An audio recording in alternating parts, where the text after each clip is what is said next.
In the haunted shadows of Blackwood Manor, Elias Black uncovers a terrifying secret, an ashen door sealed with blood and star ash, guarding a cosmic void that whispers his name.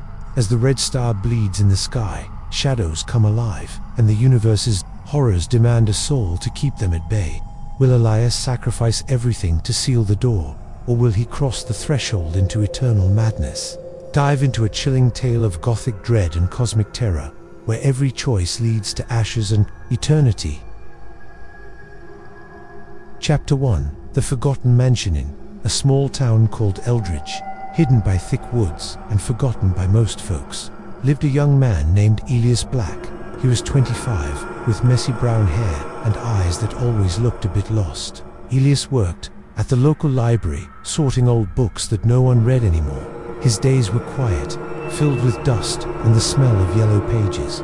But deep inside, he dreamed of adventure, of finding something big and strange in the world. One rainy afternoon, in late fall, Elias got a letter. It came in a yellow envelope, sealed with red wax that had a weird mark on it like a twisted star. The letter was from his great-uncle, Harlan Black, who he hadn't seen since he was a kid. Harlan was old, rich, and full of secrets. He lived in a big house on the edge of town, a place folks called Blackwood Manor. No one went there. They said it was cursed, that bad things happened to those who got too close. The letter said, "Dear Elias, my time is short. Come to the manor at once. There are things you must know, doors you must guard. Do not delay." That was it. No hello, no goodbye. Elias felt a chill run down his back. He packed a small bag with clothes, a flashlight, and his favorite book about stars. He told no one where he was going. The rain poured hard as he walked the muddy path through the woods. Trees bent low, like they were whispering warnings. Leaves stuck to his boots, and the wind howled like a hurt animal. After an hour, he saw it. Blackwood Manor rose up from the mist, tall and dark. It had sharp roofs that pierced the sky, windows like empty eyes, and walls covered in ivy that looked like veins. The front door was huge, made of black wood, with a knocker shaped like a lion's head. Elias knocked once, twice, no answer. He pushed the door, and it creaked open, as if waiting for him. Inside, the air was thick and cold. Dust floated like tiny ghosts. The hall was grand, with a big staircase that split in two at the top. Paintings hung on the walls, showing stern men and women with pale faces. Elias called out, "Uncle Harlan." "It's Elias." His voice echoed back, mocking him. He walked further, his footsteps loud on the wooden floor. A clock ticked somewhere, slow and steady, like a heartbeat. He found the living room next. It had a fireplace, but no fire burned. Bookshelves lined the walls, filled with leather-bound tomes that smelled of age. On a table sat a lamp with a green shade, casting odd shadows. Elias saw a note there, in the same handwriting as the letter. "Elias, if you read this, I am gone. The door in the basement must stay shut. Do not touch the ashes. Burn this house, if you must, but never open it." Elias's heart raced. What door? What ashes? He felt scared, but curious too. Like a kid poking a beehive, he searched the house room by room. Upstairs, bedrooms with 4 poster beds and dusty sheets. One room had a telescope by the window, pointed at the night sky. Elias looked through it. Stars twinkled, but one seemed wrong, too bright, too red.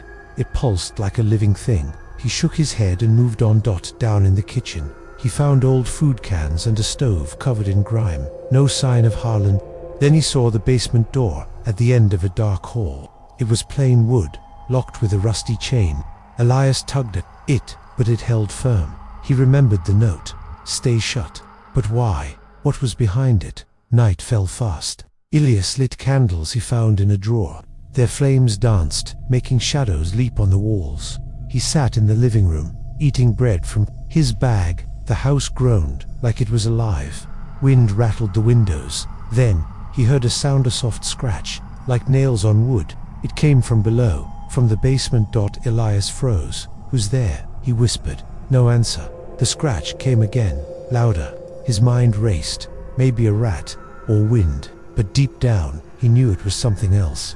He grabbed his flashlight and went to the basement door. The chain was cold in his hands. He found a key on a hook nearby, old and bent. It fit the lock. Click, the chain fell away. Steps led down, Into blackness, Elias shone his light. Cobwebs hung like curtains. The air smelled of earth and something burnt, like old fire. He took one step, then another. The stairs creaked under his weight. At the bottom, a room opened up. Stone walls, dirt floor. In the center stood a door, not like any door he had seen. It was tall, arched, made of dark metal, and it was painted covered in ashes, gray and black, smeared in patterns that looked like faces, screaming faces, symbols too, swirls and lines that hurt his eyes. To look at Elias stepped closer. The ashes seemed to move, like they breathed. He reached out a hand, touched them. They were warm, not cold. A whisper filled the room, soft words he couldn't understand, like a language from dreams. He pulled back, heart pounding. What was this? Why ashes? He remembered stories his grandma told about old gods and doors to other worlds, but those were just tales. He turned to leave, but the whisper grew louder. It called his name. Elias ... open ... see ... He shook his head. No. He ran up the stairs, slammed the door, locked it again. Back in the living room, he breathed hard. The note said to guard it, but Harlan was gone. Maybe dead. Elias decided to stay the night, learn more in the morning. He found a bedroom and lay down. Sleep came slow. Dreams haunted him. He saw stars falling, burning the sky. A vast emptiness, with things moving in it, huge tentacled shapes that watched him. He woke, sweating, the sun just rising. Birds sang outside, but the house felt wrong still. Elias explored more. In Harlan's study, he found journals, pages filled with drawings of the door, notes about the beyond. Harlan wrote of finding the door years ago, in the ruins under the house, ashes from a fire that burned a whole village long ago. A fire started by something from the stars. The ashes sealed the door, kept whatever was behind it locked away. Cosmic horrors, Harlan called them, beings older than time, hungry for our world. Elias read on. Harlan heard whispers too. They promised knowledge, power, but opening the door would end everything. Elias closed the journal. This was mad, but the door was real. The whispers were real. Days passed. Elias stayed, couldn't leave. He cleaned the house, read more books. One book spoke of Gothic tales, castles with secrets, ghosts in the walls. But this was bigger, cosmic, like the universe itself was the monster. He gazed at the stars each night. That red one grew brighter. One evening, a storm hit. Thunder boomed, lightning flashed. The whispers returned, stronger. Elias went to the basement again. The door pulled him. He wiped some ashes away. Underneath, the metal glowed faintly, with runes that shifted. A keyhole appeared, though none was there before. He found a key in Harlan's desk, shaped like a bone. He inserted it, turned. The door swung open. Beyond was not a room. It was a void, endless black with pinpricks of light. Stars, but wrong. They moved, formed eyes. A wind blew out, cold as space. Elias stepped back, but too late. Something touched his mind. Visions flooded in, worlds dying, gods laughing, ashes raining from the sky. He slammed the door, locked it, painted more ashes on it from a jar he found. But the damage was done. The house changed. Shadows grew longer. Whispers never stopped. Elias knew he was trapped. The manor held him now, and the cosmic nightmare had begun. Elias sat by the fire he finally lit in the living room. The flames crackled, warm against the chill that seeped from the basement. He thought about his life back in town. The library, with its quiet corners, and the old lady who came every Tuesday for romance books. His small apartment above the bakery, smelling of fresh bread each morning. It seemed so far away now, like a dream from another life. He picked up one of Harlan's journals again. The leather cover was worn, pages yellowed. Harlan's writing was neat at first, but got messier as the entries went on. June 12, 1950. One said, "Found the ruins while digging for a new well. Stone walls, older than the house. The door was there, sealed with chains. I broke them, fool that I was." Elias read about how Harlan touched the door, felt the warmth. Then the dreams started for him too. Harlan wrote of traveling to far places, seeking answers. To dusty libraries in Europe, where monks whispered of ancient books. To mountains in Asia, where shamans spoke of star gods. He learned the door was a gate built by people long gone. They used it to call beings from the void, for knowledge. But the beings tricked them, brought madness and death. The village burned. Ashes used to seal the gate. Elias looked out the window. Rain still fell, turning the ground to mud. He wondered if he should burn the house, like the note said. But how? And what if it released whatever was behind the door? He felt alone, small in the big manor. The next day, he went outside. The woods around the house were thick, trees tall and twisted. He found a graveyard behind the manor, stones tilted and covered in moss. Names like Black, his family, one fresh grave, dirt new. Harlan's no marker. Elias dug a little with his hands, but stopped, scared of what he might find. Back inside, he cooked some canned soup on the stove. It tasted bland, but he ate. The whispers were faint during the day, but at night they sang. He tried to block them with music from an old radio, but it only played static, with voices in it sometimes. Week 2, Elias lost track of time. He read more. A book on stars said some were not stars, but eyes of old ones, watching worlds. Gothic stories of haunted houses, where walls bled and ghosts cried. But this was real. He felt the house breathing, alive with secrets. One night, he dreamed of the door open. He walked through, into space. Planets spun, comets trailed fire, huge shapes moved, tentacles longer than rivers, eyes like suns. They saw him, knew his name. Join us, they said. See the truth. He woke screaming. He decided to leave. Packed his bag, headed for the front door, but it wouldn't open, locked from outside. No, stuck. Windows too. The house wouldn't let him go. Panic rose. He banged on the door, yelled. No one heard. Back to the basement. The door there called ashes flaked off, revealing more runes. He touched them, felt knowledge pour in, compressed, dense facts about the universe, how it's vast, endless, and we are specks, how old beings sleep in the dark between stars, waiting to wake. Gothic terror mixed with cosmic fear, not just ghosts, but the horror of being nothing. Elias wrote his own journal now. Day 15. I see things. Shadows move when I look away. The red star pulses in time with my heart. He drew the door, the faces in the ashes. A knock at the door one day. Elias ran to it. Through the peephole, a man in a black coat. Who is it? Elias asked. Name's Victor, friend of Harlan. Let me in. Elias opened the door. Victor was tall, thin, with sharp eyes. He carried a bag. Harlan sent for me before he died. Said you might come. Died how? Elias asked. Victor sat, lit a pipe. The door got him. He opened it once, years ago. Saw things that broke his mind. He sealed it with ashes from the old fire. But it calls, always calls. They talked long. Victor knew stories of other doors in the world, gates to the beyond, cosmic entities, elder gods, hungry for souls. Gothic manors like this, built on ruins to hide them. Victor had a book, bound in skin. It showed ways to strengthen the seal. But that night, the whispers were loud. Victor heard them too. It's waking, he said. They went to the basement. The ashes were falling off. The door shook. Something banged from the other side. We must repaint it, Victor said. He had a jar of ashes in his bag. They mixed it with water, painted the door. The banging stopped, but Elias felt changed.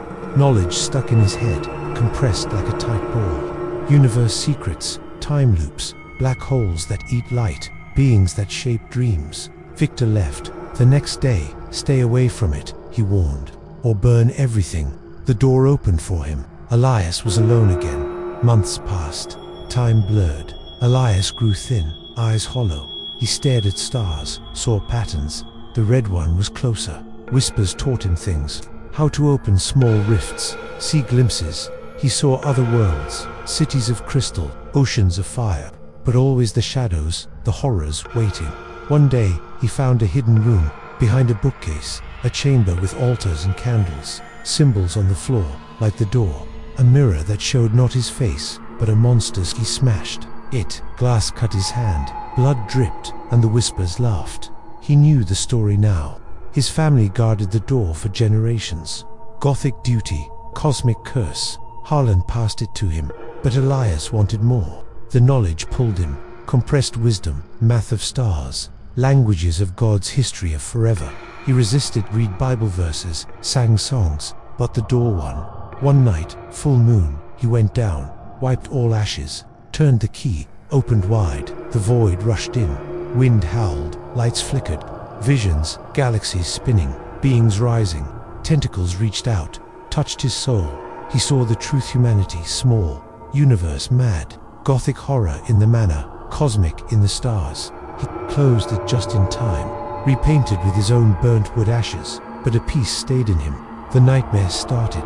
Elias wandered the halls. The manor seemed bigger now, rooms he hadn't seen, one with clocks, all stopped at midnight, another with portraits that followed him with eyes.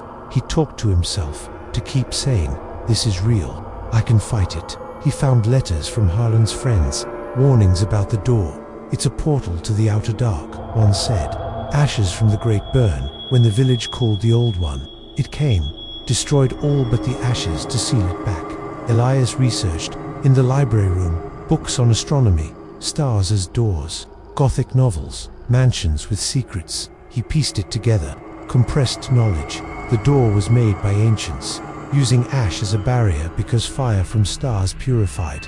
Outside, the woods grew closer, trees pressing against windows. Animals avoided the place. No birds sang.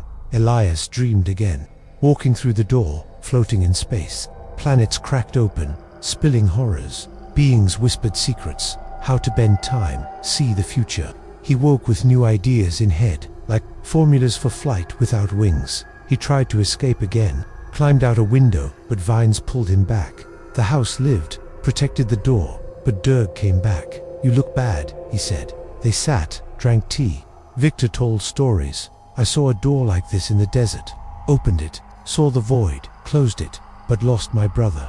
They strengthened the seal, painted fresh ashes, chanted words from the book. The whispers quieted, but Elias, curious. "What if we open it just a crack? Learn without letting them in?" Victor shook head. "No, it's trick. They give knowledge, take your mind." Victor left. Elias alone. Time passed. Winter came. Snow blanketed the manor. Elias cold, but fire didn't warm. Whispers in the wind. He wrote letters to town, but couldn't send. "Help me," they said. One night, red star brightest, door glowed. Elias went down, touched it. Visions. Cosmic war, gods fighting, Gothic castles in space, haunted by souls. He pulled away, but knew more. Compressed atoms of stars, souls as energy. He fought, nailed boards over basement door, but they rotted away. Spring flowers bloomed outside, but manor dark. Elias sick, coughed blood. Whispers promised cure if he opened. He almost did, key in hand, but stopped. Burned the key. No, hid it. Summer, heat made ashes dry. Flake. He repainted. Daily, fall again. Anniversary. He heard Harlan's voice in whispers. "Open it, nephew. See what I saw," Elias cried. Alone, scared. Then, a girl came, knocked on door. "I'm Anna, from town. Heard you were here. Brought food." She was pretty, red hair, green eyes. Elias let her in. They talked. She knew stories of the manor. Folks say it's haunted. He told her some, not all. She stayed a day, helped clean, laughed, made him feel human. But night, whispers scared her. "What is that?" she asked. "The door," he said. Showed her basement. She saw the ashes, felt the warmth. "Don't open," she said. "Let's leave."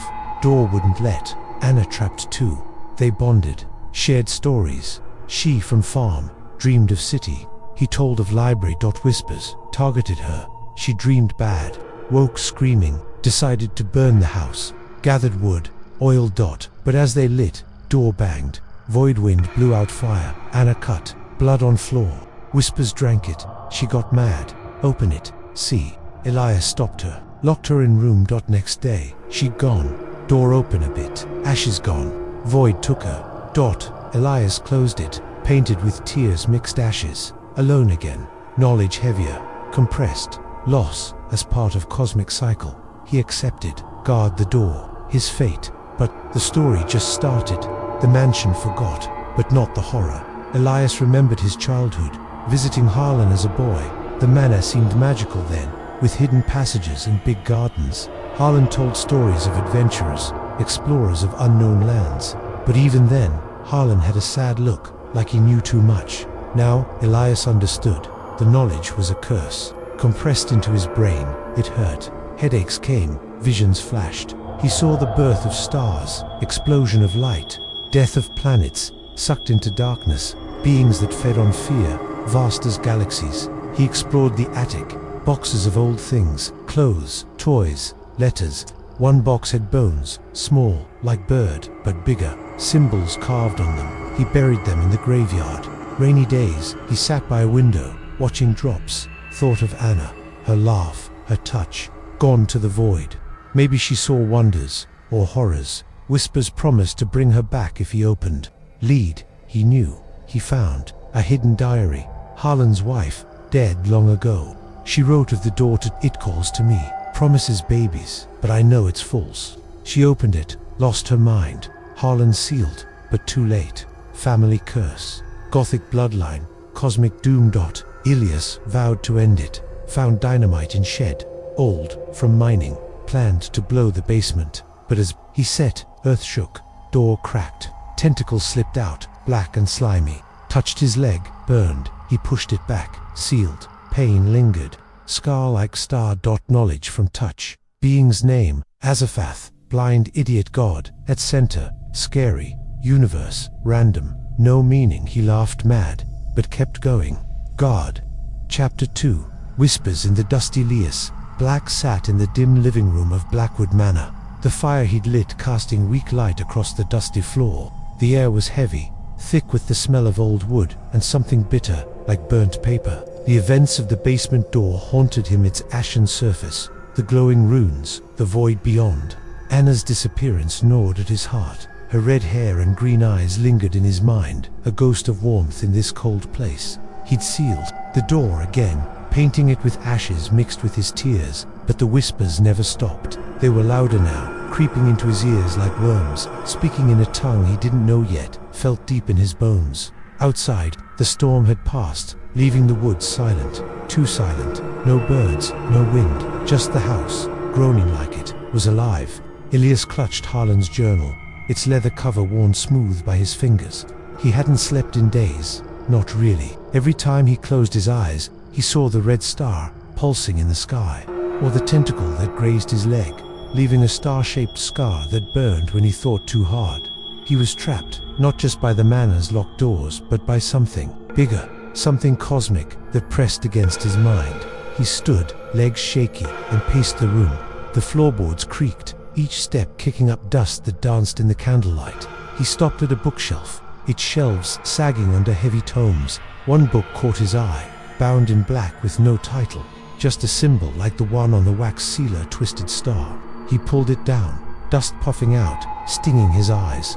The pages were brittle, filled with tight, slanted writing and drawings of eyes, too many eyes, staring from the dark. The book spoke of the Watchers, beings older than the earth, born in the spaces between stars. They whispered to humans, promising secrets, but always at a cost. Madness, death, or worse, becoming their servant. Elias shivered. The words felt alive, crawling into his head. Compressed knowledge, dense and heavy, like a stone in his chest. He slammed the book shut, but the whispers grew louder, saying his name. Elias, listen, no. He threw the book across the room. It hit the wall, pages fluttering like wings. He didn't want to know. He wanted out. But the manor held him, its walls tightening like a trap. He thought of Anna, how she'd screamed when the whispers found her dreams. Had she opened the door? Had it taken her? He ran to the front door again, yanked at it. Stuck. Windows too, sealed shut with invisible force. The house was a prison, gothic and cruel, guarding its cosmic secret. Elias returned to the living room, sat on a creaky chair, and stared at the fireplace. The flames flickered, forming shapes, faces, maybe, or stars. He remembered his childhood, simpler times. His mother singing in their small kitchen, his father teaching him to ride a bike. Now, he was alone, fighting something he couldn't see. He picked up a candle, its wax dripping hot on his hand, and walked to the basement door. He had to check it, make sure it was still sealed. The hallway was dark, shadows twisting like vines. The basement door loomed at the end, its chain back in place. Lock clicked shut. He pressed his ear to the wood.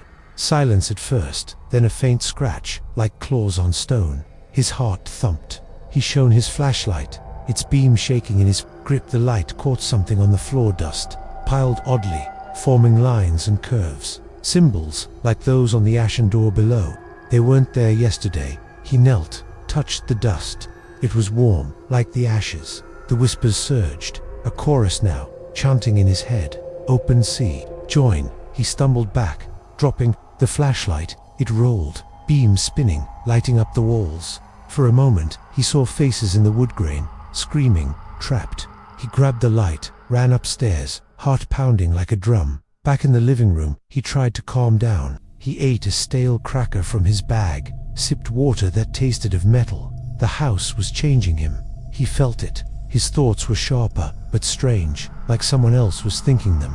He remembered the book's words. The Watchers give knowledge, but take your soul. Was that happening? Was he losing himself? He decided to search the manor again, find answers. Maybe a way to destroy the door, end the curse. He started upstairs, checking rooms he'd missed. One had a mirror, tall and cracked, its frame carved, with skulls. He avoided looking in it, remembering the monster's face he saw in another mirror.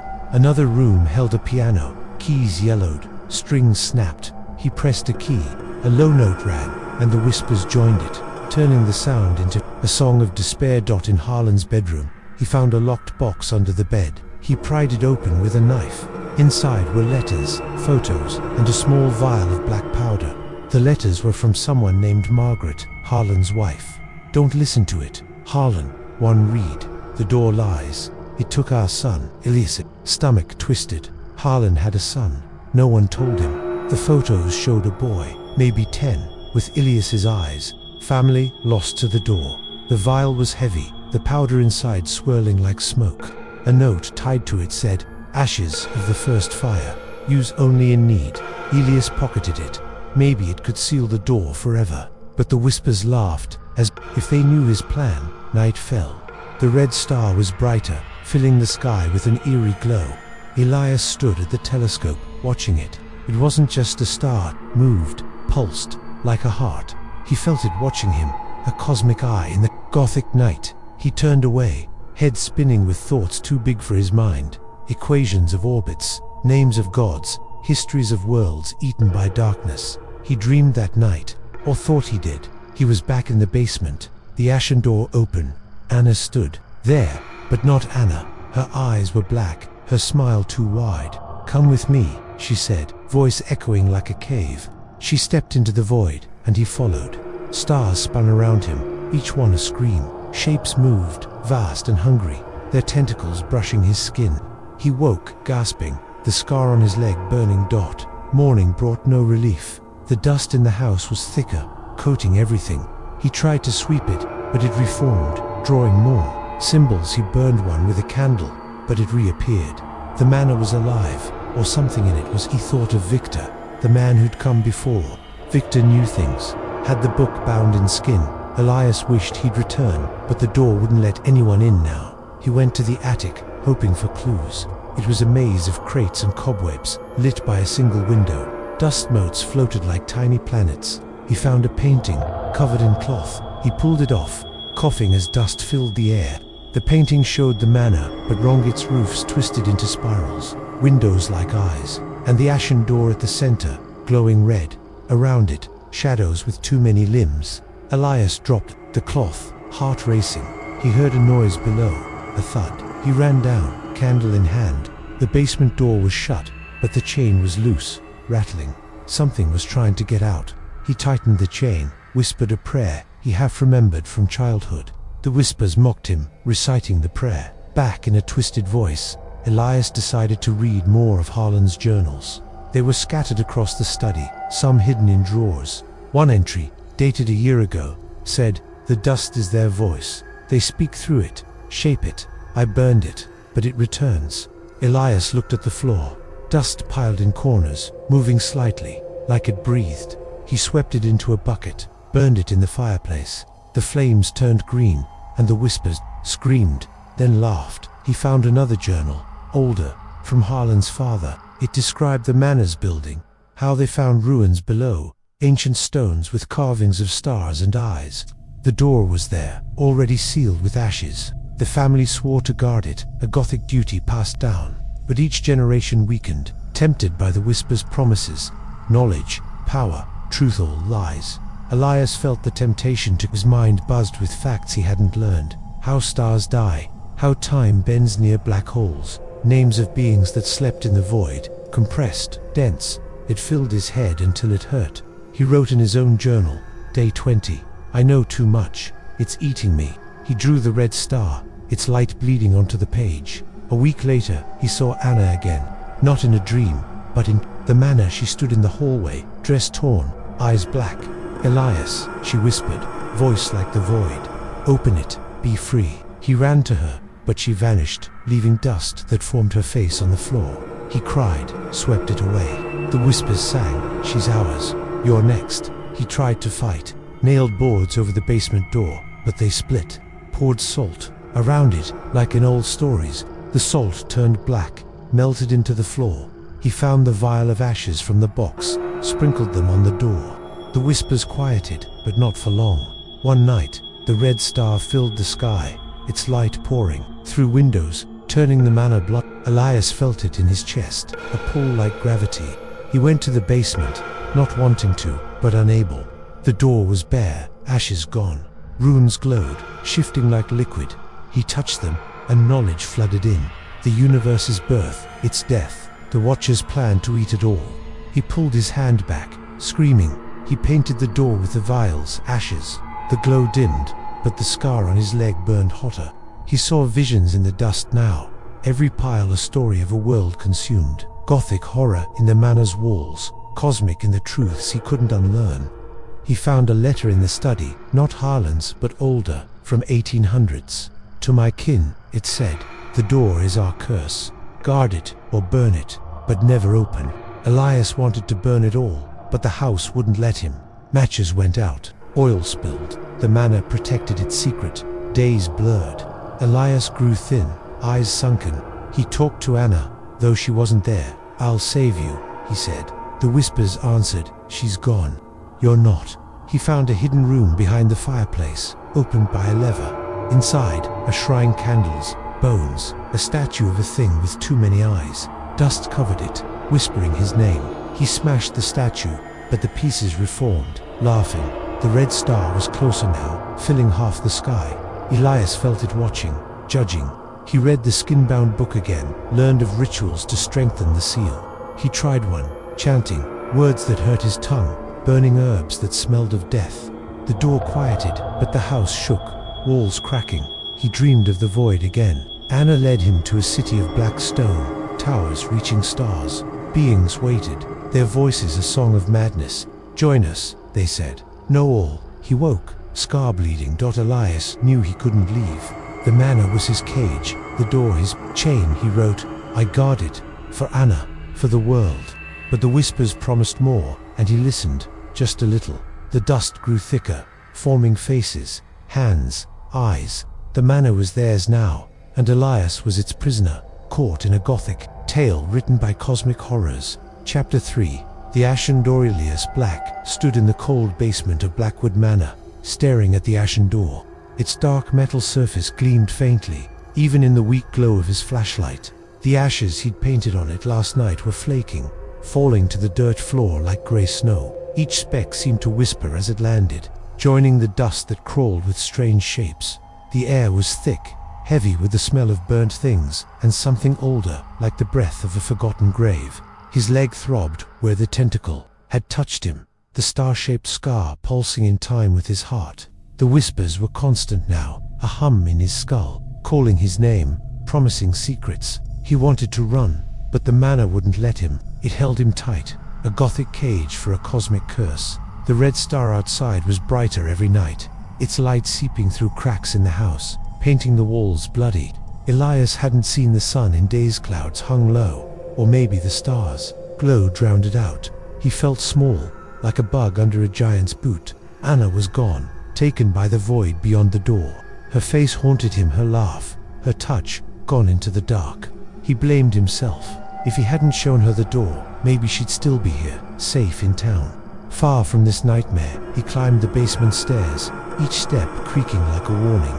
In the living room, He sat by the fire, its warmth no match for the chill. In his bones, Harlan's journals were scattered on the table, pages filled with warnings about the door. "The ashes are the key," one entry said. "They bind the gate, but weaken with time. Renew them, or all is lost." Elias clutched the vial of black powder he'd found in Harlan's box ashes from the first fire, the one that burned the village long ago. It was almost empty.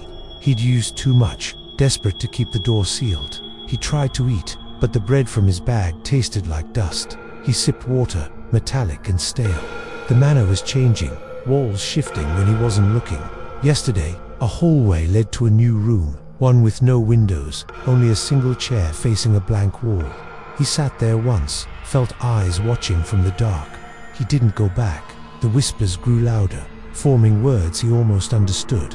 Elias' touch. No, they came from the dust, the air, the walls. He swept the floor, burned the piles in the fireplace. The flames turned green again, spitting sparks that formed faces for a moment before fading. He was losing his grip, his mind splitting under the weight of what he knew. Compressed knowledge, dense as a dying star, filled his head. How galaxies spun, how time folded, names of things that lived in the void.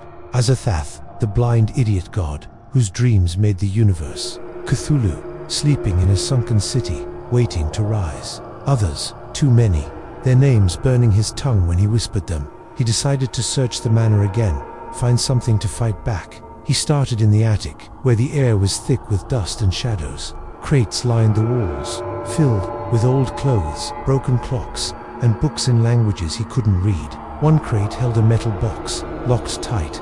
He smashed it open with a hammer from the shed. Inside was a dagger, its blade black and sharp, carved with the same twisted star as the wax seal. A note was tied to it, "For the blood of the guardian. Use when the seal fails." Elias's stomach turned. Blood, his blood. He pocketed the dagger, its weight heavy in his coat. Downstairs, he checked the library. Bookshelves towered, their shadows like fingers reaching for him. He found a book he hadn't seen before, bound in grey cloth, titled The Starlit Veil. Its pages were thin, almost transparent, filled with drawings of doors, hundreds, scattered across the world. Each led to the void, guarded by families like his. The book said the ashen door was special, built on a nexus, a place where the walls between worlds were thin. The ashes were made from a fire sparked by a falling star, a piece of the void itself. They sealed the door, but only if renewed with blood. Elias slammed the book shut. His family's curse was bigger than he thought. Gothic stories of haunted houses were nothing compared to this cosmic horror, where the universe itself was the monster. He felt the dagger in his pocket, cold against his hip. Did Harlan use it? Did Anna's blood feed the door when she vanished? Night came, the red star filling the sky. Its light poured through the windows, turning the manor into a maze of crimson shadows. Elias sat by the telescope, watching the star. It wasn't just bright, it moved, spiraling slowly, like an eye searching for him. He felt it in his chest, a pull that made his scar burn. The whispers sang, louder, clearer. Open, join, become. He shook his head, tried to hum a song from childhood, but the words slipped away, replaced by the void's chant. He dreamed that night, or maybe he didn't. He was in the basement, the ashen door wide open. Beyond it, a sea of stars, each one a scream. Anna floated there, her body broken, her eyes black voids. "You let me go," she said, her voice a knife in his heart. Behind her, shapes moved, tentacles, eyes, mouths too wide. They reached for him, their touch cold as space. He woke, screaming, the scar bleeding again, staining his shirt red dot. Morning brought no comfort. The dust was thicker, forming patterns on every surface. Eyes, hands, stars. He tried to sweep them, but they reformed, mocking him. He burned more, but the fireplace choked, smoke filling the room with the smell of ash. He coughed, tasted blood. Was it the dust, or him breaking apart? He went to the basement, couldn't help it. The door called, its ashes thin, runes glowing through. He touched them, felt a jolt. Visions flooded in, worlds burning, skies splitting, beings laughing as they ate the stars. Knowledge, compressed and heavy, sank into his mind. He knew how to open the door fully, how to call the watchers. He pulled his hand back, shaking. No, he wouldn't. He sprinkled the last of the vial's ashes on the door. But it wasn't enough. The runes glowed brighter, the whispers louder. He remembered the dagger, the note about blood. His hand shook as he pulled it out. The blade was cold, its edge catching the flashlight's beam. He pressed it to his palm, hesitated. Blood, for the seal, his blood. He cut, just a nick. Red welled up, dripping onto the ashes. The door hummed, the glow fading. The whispers quieted, but only a little. Elias wrapped his hand in a rag, heart pounding. It worked, but for how long? The vial was empty. He'd need more ashes, more blood. He thought of Harlan, of Margaret, of the boy in the photos. Had they cut themselves too, bleeding for the door? Was this the family's fate, to guard and suffer? He explored the manor more, desperate for answers. In a closet, he found a trapdoor to a crawl space. Inside, bones human animal. He couldn't tell, carved with symbols. They glowed faintly, like the door. He left them, scared to touch. In another room, he found a map, drawn on leather, showing the manor and the woods. Red lines marked paths to the graveyard, to ruins under the house. A note said, "The nexus lies below. Guard it, or all falls." Elias went outside. The first time in days, the woods were silent. Trees twisted like they were in pain. The graveyard was worst, tones tilted, names faded. He found the fresh grave again, Harlan's maybe. He dug, hands shaking, dirt cold. At the bottom, a coffin, empty. No body, just a note. "I went through, forgive me." Elias's heart sank. Harlan opened the door, walked into the void. Like Anadot, back inside, the whispers were waiting. They spoke of Anna, of Harlan, of worlds beyond. Join them, they said. No, all. Elias screamed, threw a chair at the wall. It splintered, dust rising. The dust formed Anna's face, smiling, then dissolved. He tried to burn the house again, poured oil from the shed, lit a match. The flames caught, then died, snuffed by a wind from nowhere. The manor wouldn't burn. It protected the door, or the door protected it. Elias cried, tears mixing with dust. He was trapped, body and mind. Days passed, or weeks. Time blurred. The red star was closer, filling the sky. Elias's scar burned, always, his mind heavy with knowledge he didn't want. He saw things now, shadows with eyes, dust moving like hands. The manor was alive, or infested. Gothic walls hid cosmic truths, and he was caught in both. He found a letter in the study, tucked in a book, from Victor, the man who came before. "Elias, if you read this, I'm gone. The door takes all. Use the dagger, bleed for it, or destroy it, if you can." Elias gripped the dagger, its blade cold. Destroy it. How the house wouldn't burn, the door wouldn't break. He went to the basement again. The door was bare, ashes gone. Runes glowed, pulsing like the star. He cut his hand deeper, blood dripping, painted it on the door, mixed with dust. The glow dimmed, but the whispers laughed. Not enough, they said, more. Elias fell, to his knees, weak. He saw Anna in his mind, her smile before the void took her. He saw Harlan, old and broken, stepping through. He saw himself, alone, bleeding for a door that wanted everything. The knowledge in his head was too much compressed, a universe of horror in his skull. He knew the Watchers' names, their plans, their hunger. He knew the door was a wound in the world, and he was its bandage. He stood, shaky, and locked the basement door, climbed to the living room, sat by the fire. The whispers followed, dust swirling around him. He wrote in his journal, "I bleed for it, I guard it, but it's winning."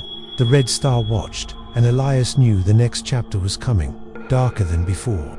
Chapter 4. Beyond the threshold, Elias Black stood trembling in the basement of Blackwood Manor, his hands slick with blood from the cut he'd made with the black dagger. The ashen door loomed before him, its metal surface gleaming under a thin layer of grey dust, the runes beneath pulsing faintly like a dying heartbeat. The air was heavy, thick with the smell of burnt earth and something sharp, like lightning after a storm. His star-shaped scar burned, a constant reminder of the tentacle that had grazed him, tying him to the void beyond. The whispers were no longer just sounds, they were inside him, crawling through his thoughts, promising truths he didn't want but couldn't ignore. Anna's face haunted him, her green eyes turned black by the void. Harlan, his uncle, was gone too, lost to the same darkness.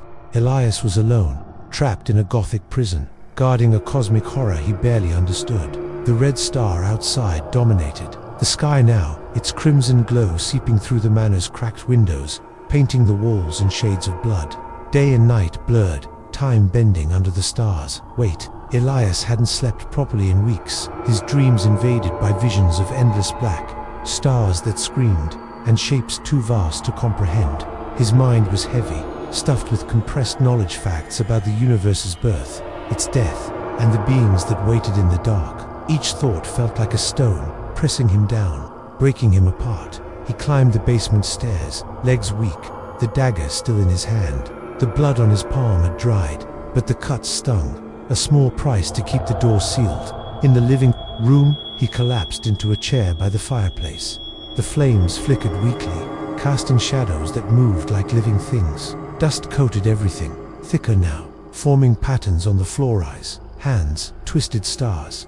He tried to sweep them away, but they reformed, whispering his name, Elias, Cross, C. He covered his ears, but the voices were inside. Relentless, he opened Harlan's journal, hoping for answers.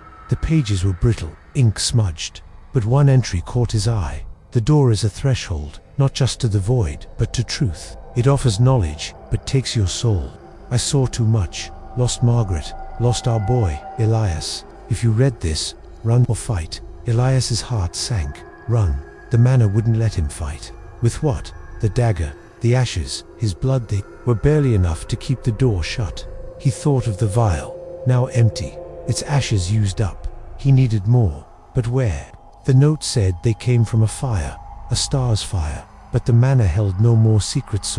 So he thought. He decided to search again, driven by desperation. The manor was a maze, rooms appearing and vanishing, walls shifting when he turned away. He went to the attic first, climbing narrow stairs that groaned under his weight.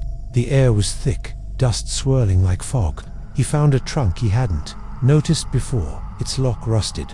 He pried it open with the dagger, splinters digging into his hands. Inside were clothes old, moth-eaten, and a small book, its cover soft, like skin.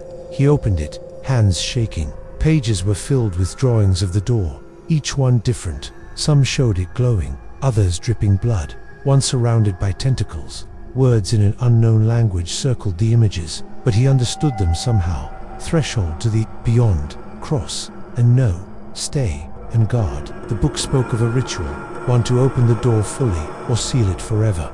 It needed blood, ashes, and a name, the true name of the thing behind the door. Elias's scar burned as he read, his mind flooding with more knowledge, how to speak the name, how to shape the ashes, how to offer his blood. It was too much, a compressed weight that made his head ache. He dropped the book, dust rising, forming Anna's face for a moment before it fell apart. He stumbled back, heart racing. Downstairs, he checked the library. Bookshelves loomed, their shadows like claws. He found another book, hidden behind others, its title in gold, The Cosmic Veil. It told of thresholds like the Ashen Door, built by ancient people who worshipped the stars. They called beings from the void, trading souls for secrets. The doors were sealed after disasters, fires, floods, madness, but some remained, guarded by families like Elias's. The book warned, to cross the threshold is to lose yourself. To guard it is to lose your life. Elias shivered, Gothic, dread mixing with cosmic fear. His family's curse was a chain binding him to this nightmare. He went outside, needing air. The woods were silent, trees twisted, their branches like fingers pointing at the red star. The graveyard was worst, stones cracked, names erased. He knelt by the empty coffin, Harlan's note still in his pocket. I went through. Forgive me. Had Harlan crossed the threshold, seeking answers? Was Anna there too, lost in the void? Elias's scar throbbed, whispering, go, find them. Back inside, the manor felt smaller, walls closing in, dust piled higher, forming shapes that moved when he blinked, hands reaching, eyes watching. He tried to burn it, but the fireplace choked, smoke stinging his eyes. The whispers laughed, louder now, chanting, cross, no, become. He screamed, threw a book at the wall. It hit, pages scattering, dust rising like a storm. Night fell, the red star filling the sky, its light drowning the moon. Elias stood at the telescope, watching it. It wasn't a star, it was alive, pulsing, its edges blurry with movement. He felt it see him, its gaze heavy, cosmic. His scar burned, blood seeping through his shirt. He wrapped it, but the pain stayed, a reminder of the void's touch. He dreamed that night, standing before the door. It was open, a black void beyond, speckled with stars that weren't stars but eyes. Anna was there, her body floating, her voice cold. "Come, Elias, see the truth." Harlan stood beside her, eyes black, smiling. "I found it," he said. "You will too." Shapes moved in the dark tentacles, mouths forms too big to fit in his mind. They reached for him, their touch ice and fire.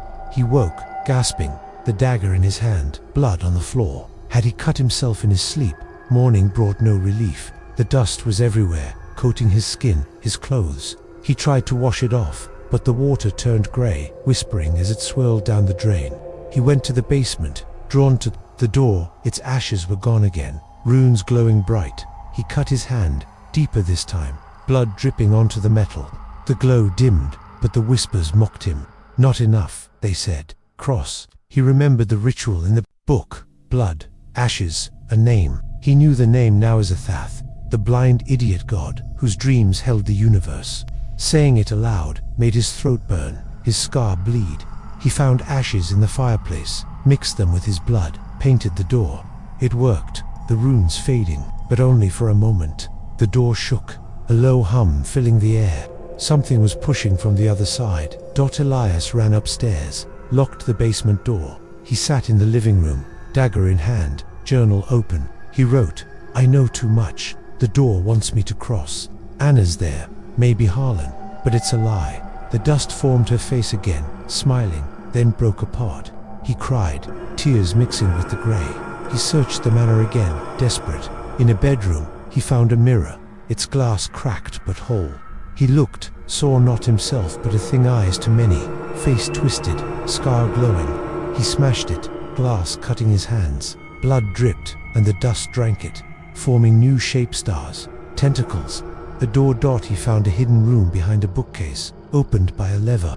Inside a shrine, candles, bones, a statue of a thing with no face, just eyes. The dust was thick, whispering louder. He knocked the statue over, but it stood again, untouched. The whispers chanted, "Cross, become." He ran, heart pounding. The red star was closer, filling the sky. Elias felt it in his bones, pulling him. He went to the basement, not wanting to, but unable. The door was bare, runes bright, the air humming. He touched it, and visions flooded in. Worlds collapsing, stars eaten, beings laughing as they tore reality apart. Knowledge, compressed and heavy, filled his mind. How to open the door fully, how to join the void, how to become something else. He pulled back, screaming, painted the door with blood and ash, but it wasn't enough. The hum grew, the door shaking, cracks forming in the metal. He said the name Azathath, and the shaking stopped, but the whispers laughed. Soon they said.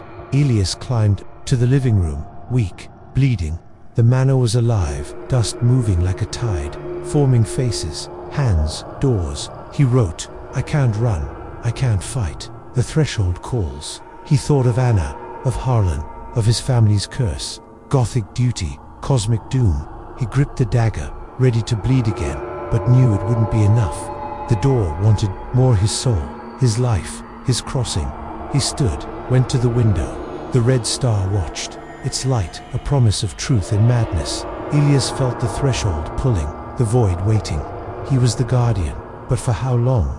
Chapter 5, Stars That Weep. Elias Black sat in the shadowed living room of Blackwood Manor, the fire barely alive, its embers casting a weak glow across the dust-covered floor. The air was thick, heavy with the scent of ash and something sour, like rotting dreams. His hand ached where he'd cut it with the black dagger, the blood now dry but the pain sharp, pulsing with the star-shaped scar on his leg. The ashen door in the basement haunted his every thought, its glowing runes, the whispers that clawed at his mind, the void beyond that had taken Anna and Harlan. The manor was a trap, Gothic in its creaking walls and cosmic in its endless secrets, holding him like a fly in a web.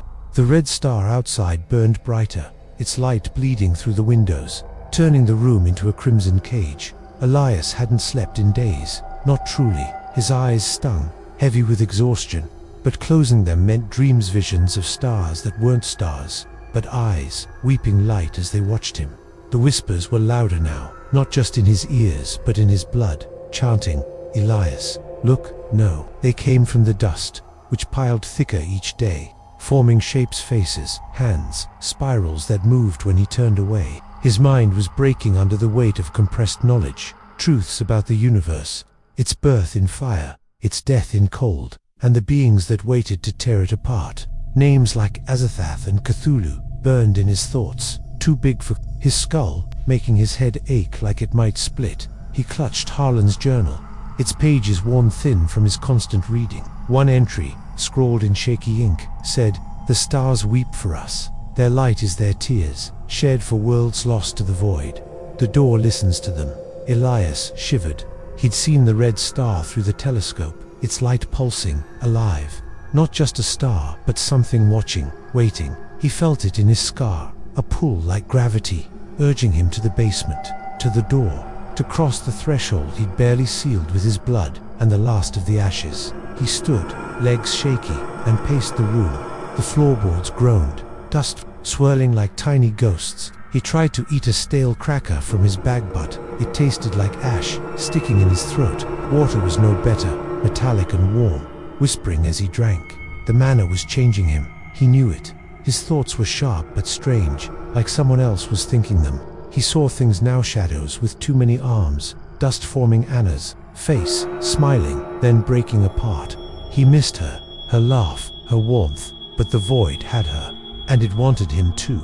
He decided to search the manor again, desperate for a way to fight the door, to end the curse. He started in the upstairs hallway, where the walls seemed closer, the air colder.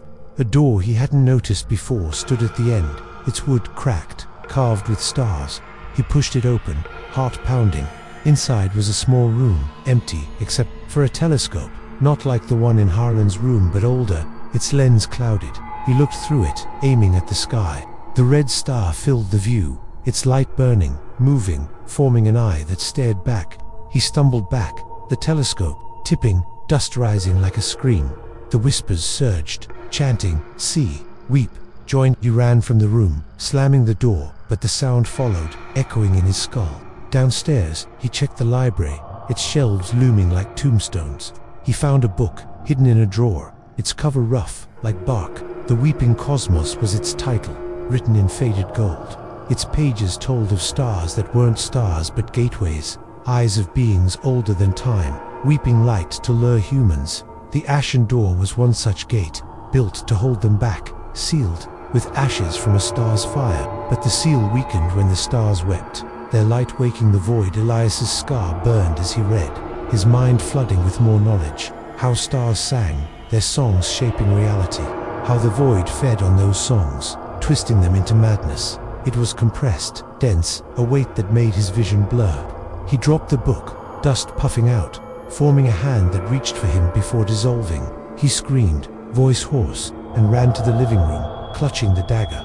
Its blade was cold, heavy with purpose. The note from the attic trunk echoed in his mind. For the blood of the guardian, he'd bled already, but it wasn't enough. The door wanted more. Night fell, the red star's light drowning the manor in red.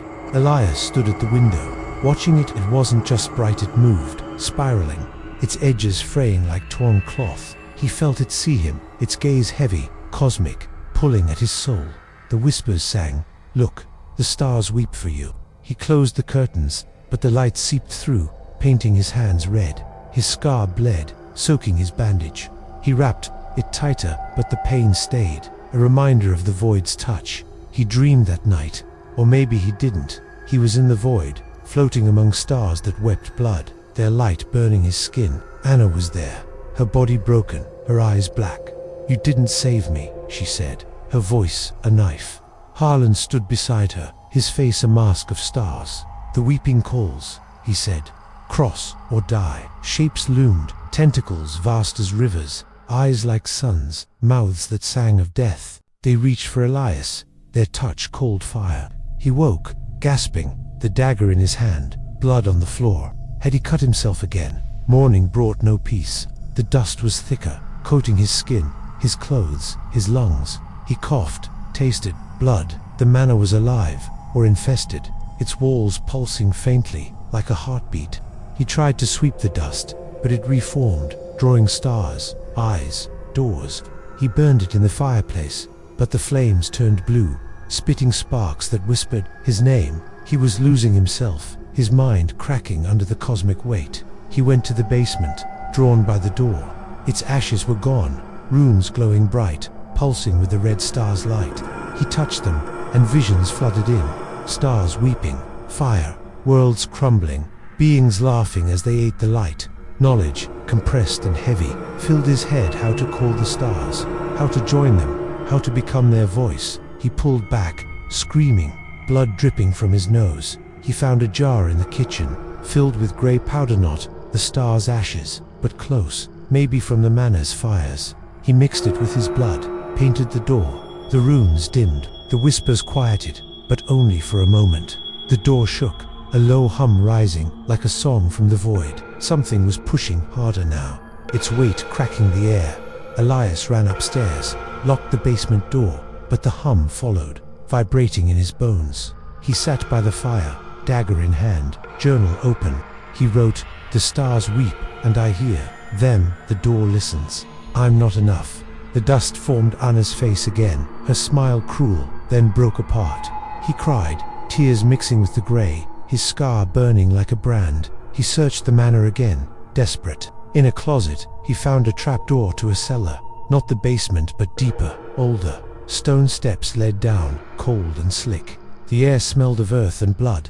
At the bottom, a chamber, walls carved with stars, their centers hollow, like eyes. In the middle, a pool of black liquid, still but alive, reflecting the red star's light.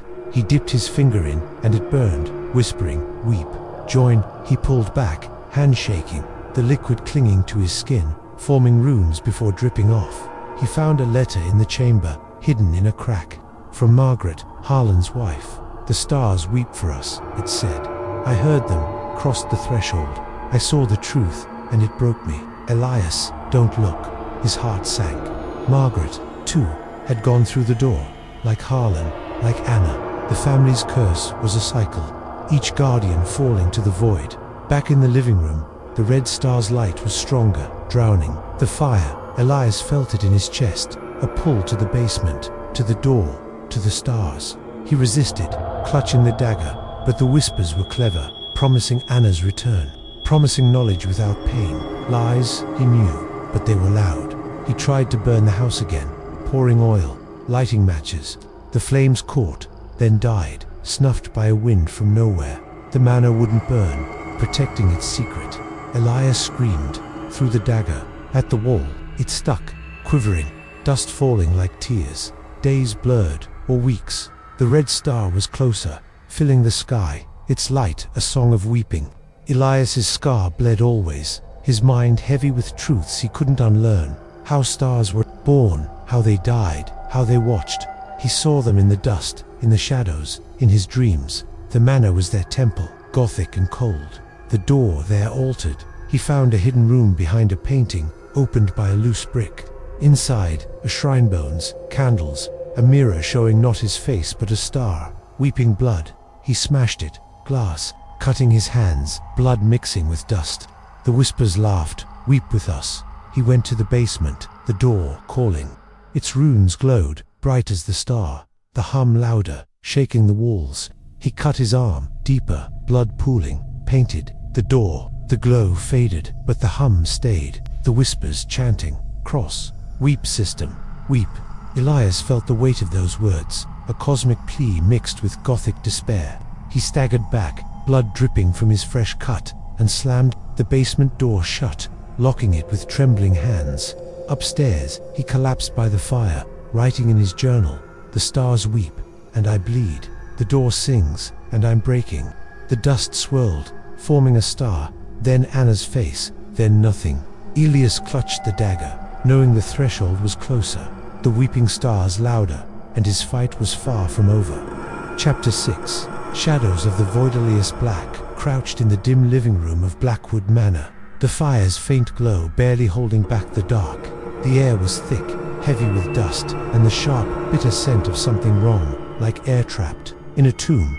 His hands shook, blood crusted on his palm, from the latest cut he'd made with the black dagger to seal the ashen door below. The star-shaped scar on his leg burned, a constant pulse tying him to the void he'd glimpsed beyond the door, a black expanse of stars that wept, shapes that moved, and whispers that never stopped. Anna was gone, taken by that void.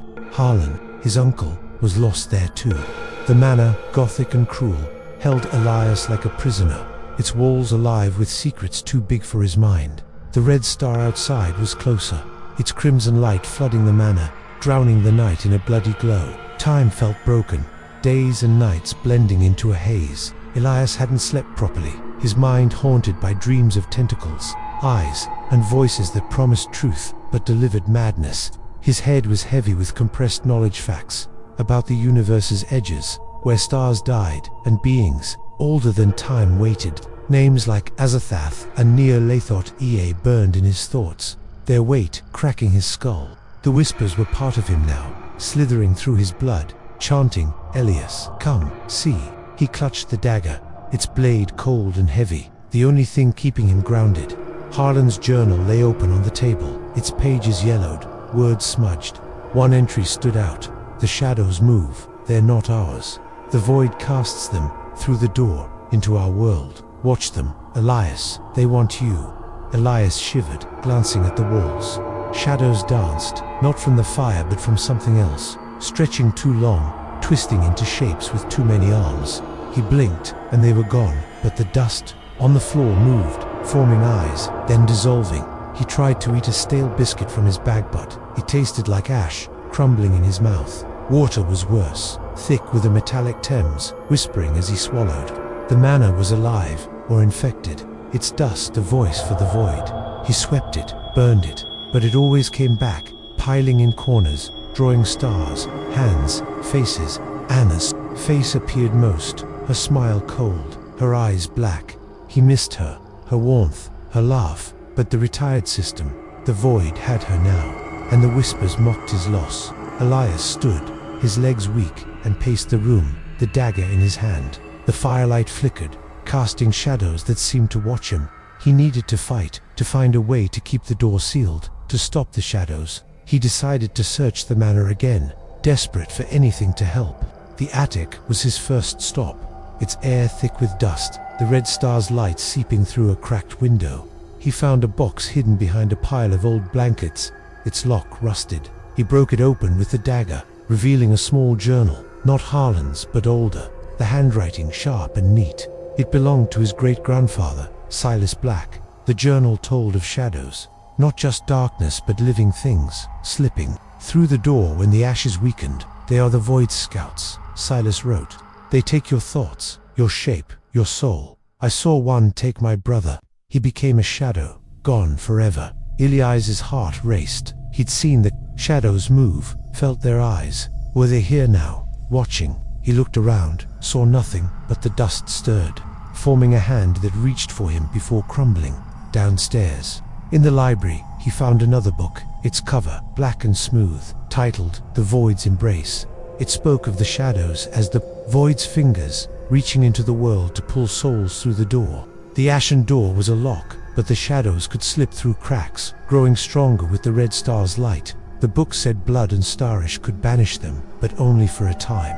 Elias's scar burned, his mind heavy with new knowledge. How to trap a shadow, how to burn it with blood. But his blood was running thin, and the ashes were gone. The red star's light grew stronger, filling the manor with a crimson haze. Elias stood at the telescope, watching it.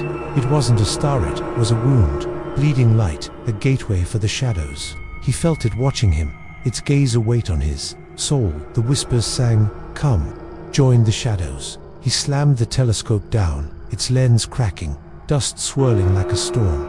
That night, he dreamed of the void. He stood before the door, open wide, shadows pouring out black, liquid shapes with eyes like stars. Anna was there, her body a shadow, her voice a hiss. "You left me," she said. Harlan joined her, his form flickering, a shadow with his face. "Cross," he whispered. Shapes loomed, tentacles and mouths, pulling Elias into the dark. He woke, screaming, the dagger in his hand, blood on his arm. Had he cut himself again, or had a shadow touched him? Morning brought no relief. The dust was thicker, forming shapes. That moved eyes, tentacles, doors. He tried to burn it, but the fireplace spat blue flames, whispering his name. His scar bled through his bandage, the pain sharp, tying Sweeth's system, like a knife. Elias stumbled to the basement, his heart pounding, the dagger still in his hand. The ashen door was bare, the runes glowing brighter than ever, pulsing with a sickly yellow light. He felt the shadows watching from the walls, their presence heavy in the air. He grabbed the jar of fireplace ash he'd found in the kitchen, mixed it with his blood, and painted the door. The glow dimmed, but the whispers grew louder, mocking. Too late, they come. He ran upstairs, locking the basement door, but the shadows followed, slipping under the door, through the cracks, into the manor. In the living room, they took shape dark, human-like forms with too many eyes, flickering like smoke. Elias stabbed one with the dagger, his blood dripping onto the floor. The shadow screamed, a sound like breaking glass, and dissolved into dust. But more came, their whispers blending with the doors. Join us, become. Elias searched the manor for more ash, more weapons. In a hidden room behind a bookcase, he found a shrine bones, candles, a black stone carved with stars. The dust around it moved, forming a face, not Anna's, but his own, twisted, eyeless. He smashed the stone, but the dust reformed, laughing.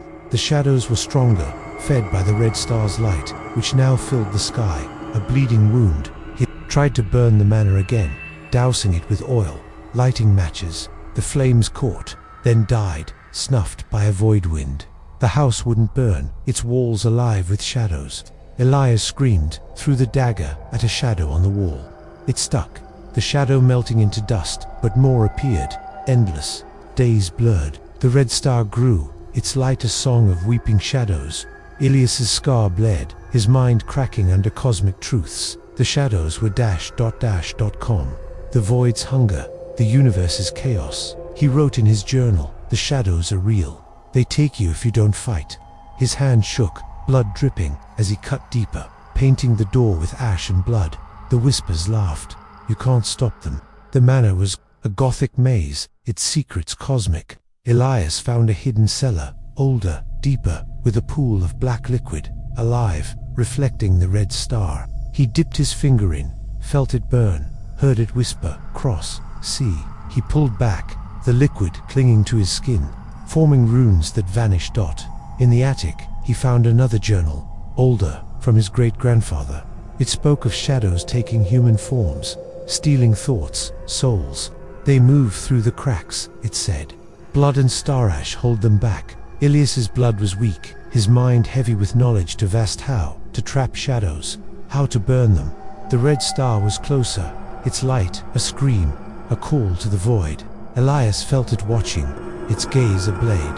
The whispers chanted, come, be one. He stabbed a shadow, watched it dissolve, but the dust kept moving, forming new shapes, new screams. Elias tried to run, but the doors were sealed, the windows barred. The manor was a prison, its shadows alive, its door a cosmic wound. He wrote, I'm the last, I'll fight with blood. But his blood wasn't enough, and the shadows grew, their voices a song of madness. The dust was everywhere, a living shadow, whispering his name. Elias's scar burned, his mind breaking, the void pulling. He saw Anna's face in the dust, her smile a lie, her eyes a void. He saw Harlan, his shadow self, smiling, crossed the manor's walls pulsed. Its shadows danced, its door sang. Elias was trapped, body and soul, in a Gothic cage, a cosmic nightmare. Chapter 7. The elder son Elias Black, huddled in the cold living room of Blackwood Manor, the fire barely flickering, its weak light swallowed by the dark. Dust coated everything, thick and grey, moving like it was alive, forming shape-size, stars, faces that vanished when he stared too long. The air smelled of ash and something sharp, like metal left in the rain. His hand throbbed from the cuts he'd made with the black dagger, blood crusting over the latest wound. The star-shaped scar on his leg burned, pulsing with the red stars, light that bled through the windows, turning the manor into a crimson prison. The ashen door in the basement called to him, its whispers now a roar in his skull. promising truths he couldn't escape. Anna was gone, Harlan too, both lost to the void beyond the door. Elias was alone, trapped in a Gothic maze, fighting a cosmic horror that was breaking his mind. The red star outside was closer, its glow a wound in the sky, drowning the moon and stars. Time felt wrong, hours stretching, days vanishing. Elias hadn't slept, not really. His dreams were invasions, filled with shadows, tentacles, and eyes that wept light. His mind was heavy, stuffed with compressed knowledge, the names of ancient beings, the shape of the universe's end, the hunger of the void.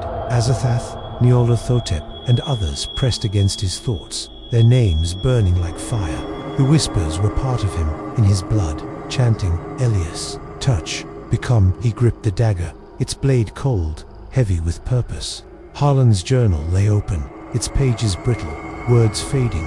One entry, written in a frantic scrawl, caught his eye. The Elder Sign is the key. It holds the shadows back, seals the door. Find it, Elias. Carve it, bleed for it. Elias's heart raced. The Elder Sign. He'd seen it in the journals, a star with an eye, drawn in ink, carved on bones. Was it a weapon, a shield? He needed to know, needed something to fight the shadows that slipped through the manor's walls. Watching, waiting, he stood, legs shaky, and paced the room. The floorboards creaked, dust swirling, forming Anna's face, her smile cold, then breaking apart. He tried to eat a stale crust from his bag, but it tasted like ash, crumbling in his mouth. Water was worse, thick, with a bitter taint, whispering as he drank. The manor was alive, its dust a voice, its shadows a threat. He swept the dust, burned it, but it returned, piling in corners, drawing symbols that hurt his eyes. He decided to search the manor, desperate for the Elder Sign. He started in the attic, climbing narrow stairs that groaned under his weight. The air was thick, the red star's light seeping through a broken window, painting everything red. He found a chest, hidden under old blankets, its lock rusted. He pried it open with the dagger, splinters cutting his hands.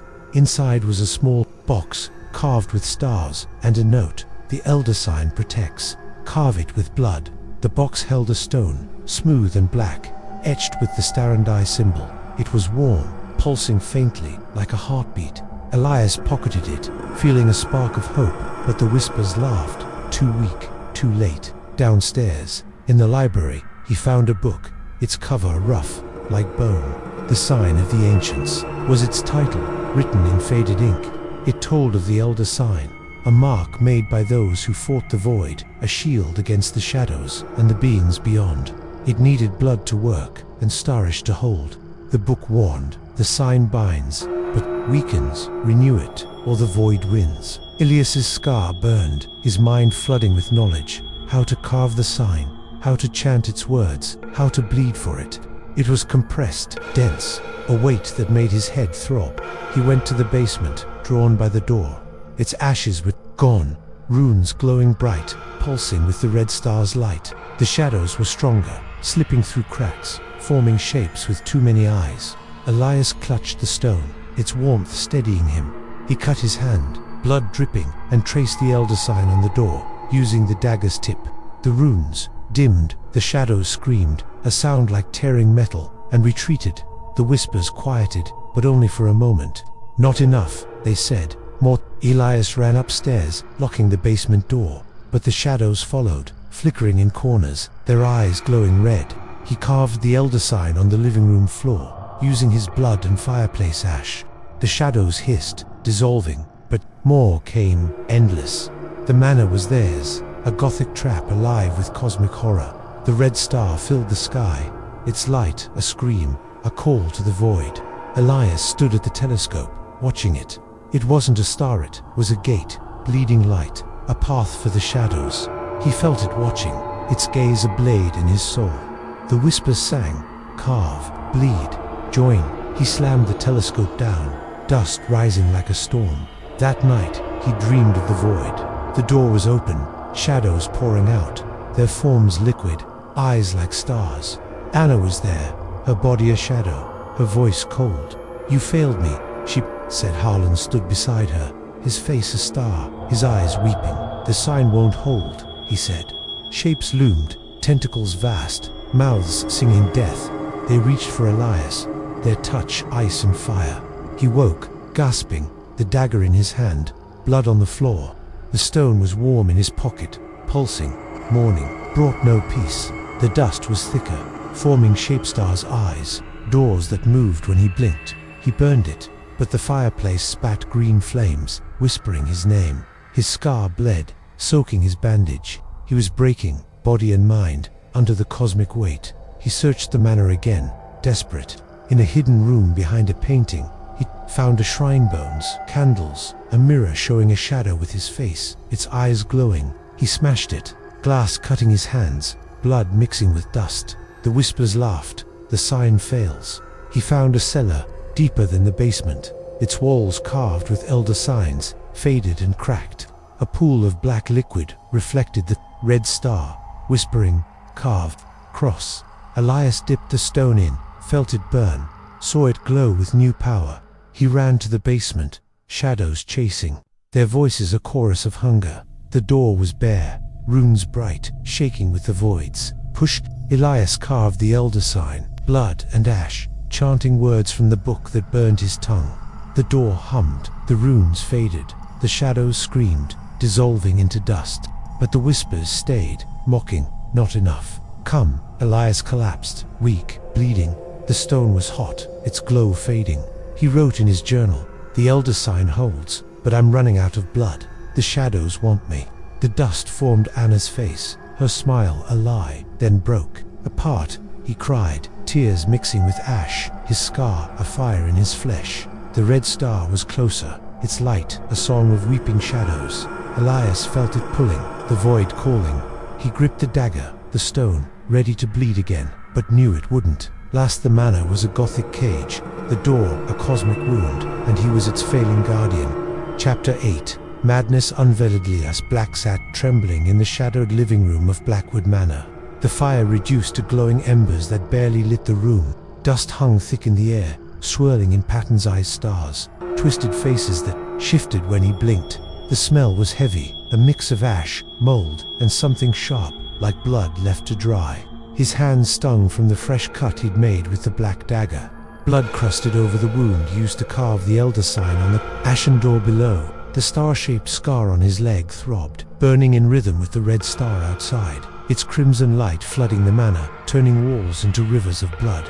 The whispers were a storm now, not just in his ears but in his bones, chanting, Elias, no, break. Anna and Harlan were gone, swallowed by the void beyond the door, and Elias was alone, trapped in a Gothic prison, drowning in cosmic madness. The red star filled the sky, its glow a wound that pulsed, erasing moon and stars. Time was meaningless, days blending into a fog of fear and exhaustion. Elias hadn't slept, not truly. His dreams were invasions of shadows, tentacles, and weeping eyes that spoke his name. His mind was breaking, heavy with compressed knowledge. The universe's birth in chaos, its death in silence, the hunger of beings older than time. Azathoth, Nyarlathotep, and names he couldn't pronounce burned in his thoughts, splitting his head with their weight. The manor was alive, its dust a voice, its shadows a threat, and the ashen door a gateway to madness. Unveiled. Elias gripped the black dagger, its blade cold, heavy with purpose. The stone with the elder sign, carved with a star and eye, was warm in his pocket, its faint glow his only comfort. Harlan's journal lay open, its pages crumbling, words barely readable. One entry stood out, scrawled in panic. The door shows the truth, but it's madness. The elder sign holds it back, but not forever. Elias, don't look too long, or you'll break. Elias's heart pounded. He'd looked already, touched the door, seen the void. Was he breaking? The whispers laughed. You see, you know. He stood, legs weak, and paced the room, floorboards creaking, dust rising like smoke. He tried to eat a stale cracker, but it tasted like ash, choking him. Water was bitter, whispering as he drank. Break, become. The manor was changing him, his thoughts sharp but alien, like someone else was inside his head. Shadows moved, not from the fire but from the walls, stretching, twisting into shapes with too many eyes. He blinked, and they vanished, but the dust formed Anna's face, her smile cold, her eyes black, then dissolved. He missed her her laugh, her warmth, but the void had her, and it wanted him too. He decided to search the manor, desperate for a way to fight the madness. He started in the attic, climbing stairs that groaned like they were in pain. The air was thick, the red star's light bleeding through a cracked window, painting everything red. He found a hidden box, buried under old clothes, its lock broken. Inside was a locket, silver, with the elder sign etched on it. A note was tucked inside, wear it, Elias. It guards your mind. He put it on, the metal cold against his chest, and felt a flicker of clarity, but the whispers mocked, too. Later hours, downstairs, in the library, he found a book, its cover cracked leather, titled The Unveiled Truth. Its pages were thin, almost alive, filled with drawings of the door, surrounded by shadows and stars. It spoke of madness as the price of knowing the void showed truth, but it broke the mind. The elder sign could shield, but only with blood and will. Elias's scar burned, his mind flooded with knowledge, how to face the void, how to resist its call, how to lose yourself. It was compressed, heavy, making his vision blur. He dropped the book, dust rising, forming a hand that reached for him before crumbling. He went to the basement, drawn by the door. Its ashes were gone, runes glowing, bright, pulsing with the red star's light. Shadows slipped through cracks, forming shape-sized tentacles, mouths. Elias clutched the locket, its warmth steadying him. He cut his hand, blood dripping, and traced the elder sign on the door, chanting words from the book that burned his tongue. The runes dimmed, shadows screamed, dissolving into dust. The whispers quieted, but only for a moment. You see, you break, they said. Elias ran upstairs, locking the basement door, but the shadows followed, flickering in corners, their eyes glowing red. He carved the elder sign on the living room floor, using blood and ash. The shadows hissed, melting, but more came, endless. The manor was their playground, a Gothic cage, alive with cosmic horror. The red star was closer, its light, a scream, a call to madness. Elias stood at the telescope, watching it. It wasn't a star, it was a wound, bleeding light, a gate for the shadows. He felt it watching, its gaze a knife in his soul. The whispers sang, "No, break." He smashed the telescope, dust swirling like a storm. That night, he dreamed of the void. The door was open, shadows pouring out, their forms liquid, eyes like stars. Anna was there, her body a shadow, her voice a hiss. "You left me," she said. Harlan stood beside her, his face a star, his eyes weeping. "The truth is madness," he said. Shapes loomed, tentacles vast, mouths singing chaos. They reached for Elias, their touch cold fire. He woke, screaming, the dagger in his hand, blood on the floor. The locket was hot, burning his chest. Morning brought no peace.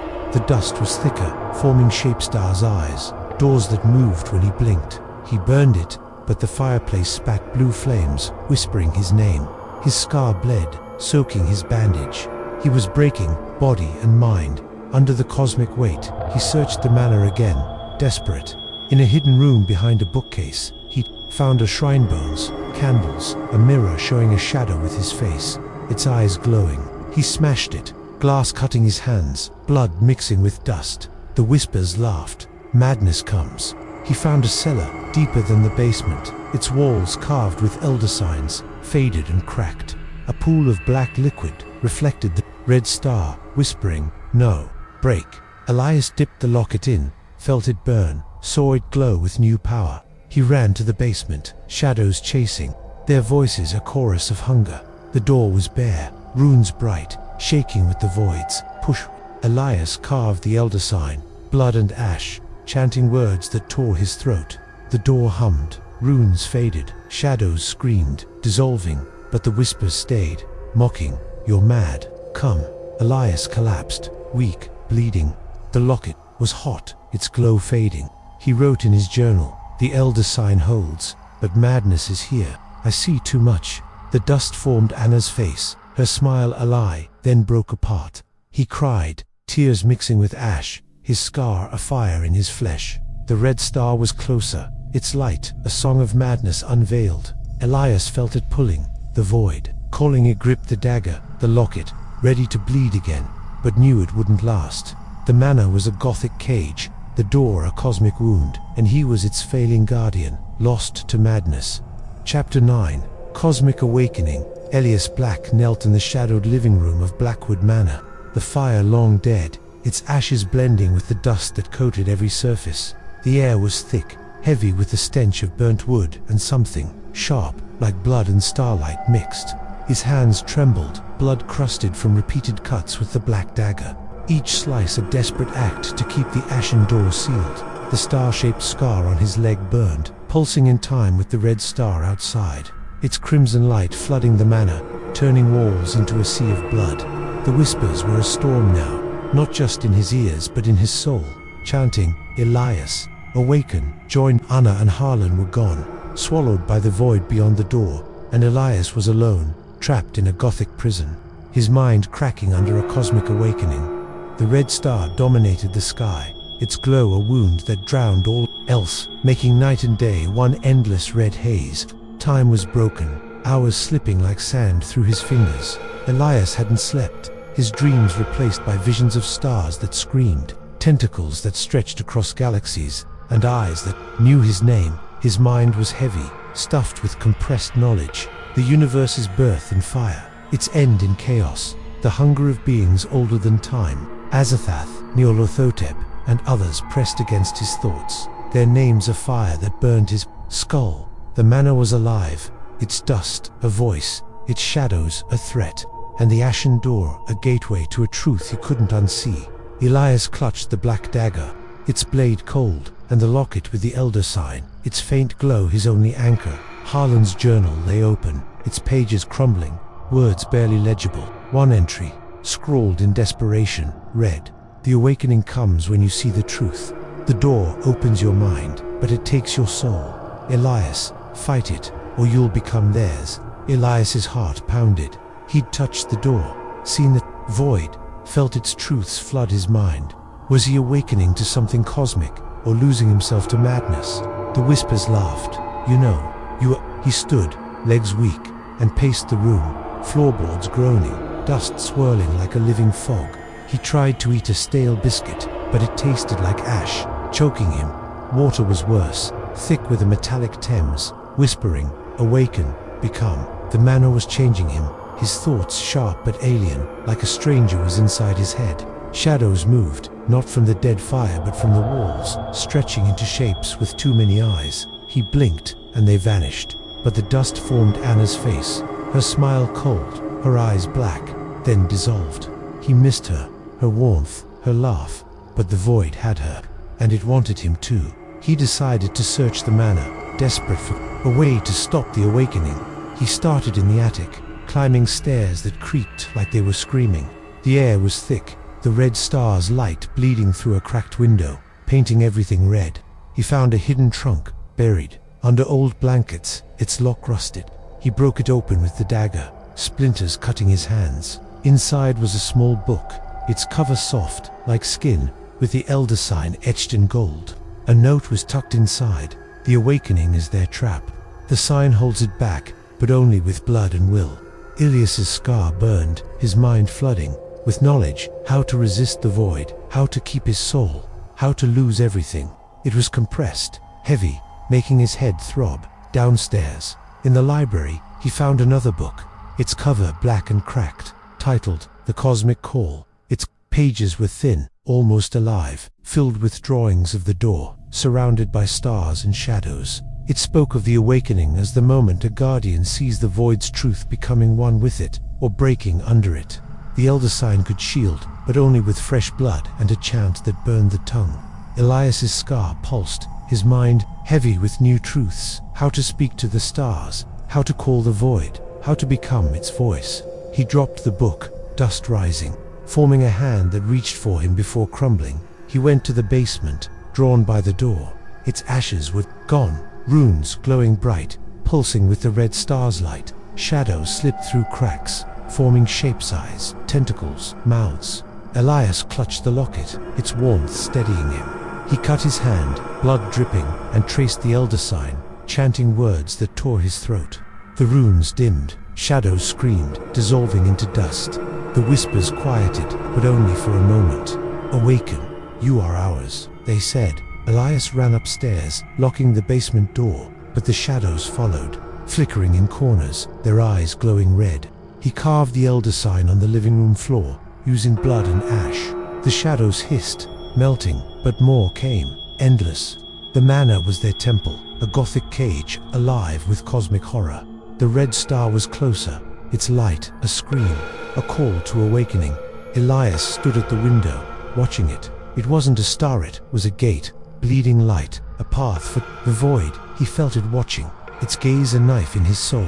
The whispers sang, "Awaken, join." He closed the curtains, but the light seeped through, painting his hands red. That night, he dreamed of the void. The door was open, shadows pouring out, their forms liquid, eyes like stars. Anna was there, her body a shadow, her voice cold. "You left me," she said. Harlan stood beside her, his face a star, his eyes weeping. "The awakening is truth," he said. Shapes loomed, tentacles vast, mouths singing chaos. They reached for Elias, their touch cold fire. He woke, screaming, the dagger in his hand, blood on the floor. The locket burned his chest, its glow fading.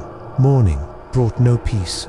The dust was thicker, forming Shapestar's eyes, doors that moved when he blinked. He burned it, but the fireplace spat blue flames, whispering his name. His scar bled, soaking his bandage. He was breaking, body and mind. Under the cosmic weight, he searched the manor again, desperate. In a hidden room behind a painting, he found a shrine bones, candles, a mirror showing a shadow with his face, its eyes glowing. He smashed it, glass cutting his hands, blood mixing with dust. The whispers laughed, "Awaken, break." He found a cellar, deeper than the basement, its walls carved with elder signs, faded and cracked. A pool of black liquid reflected the red star, whispering, "Awaken, come." Elias dipped the locket in, felt it burn, saw it glow with new power.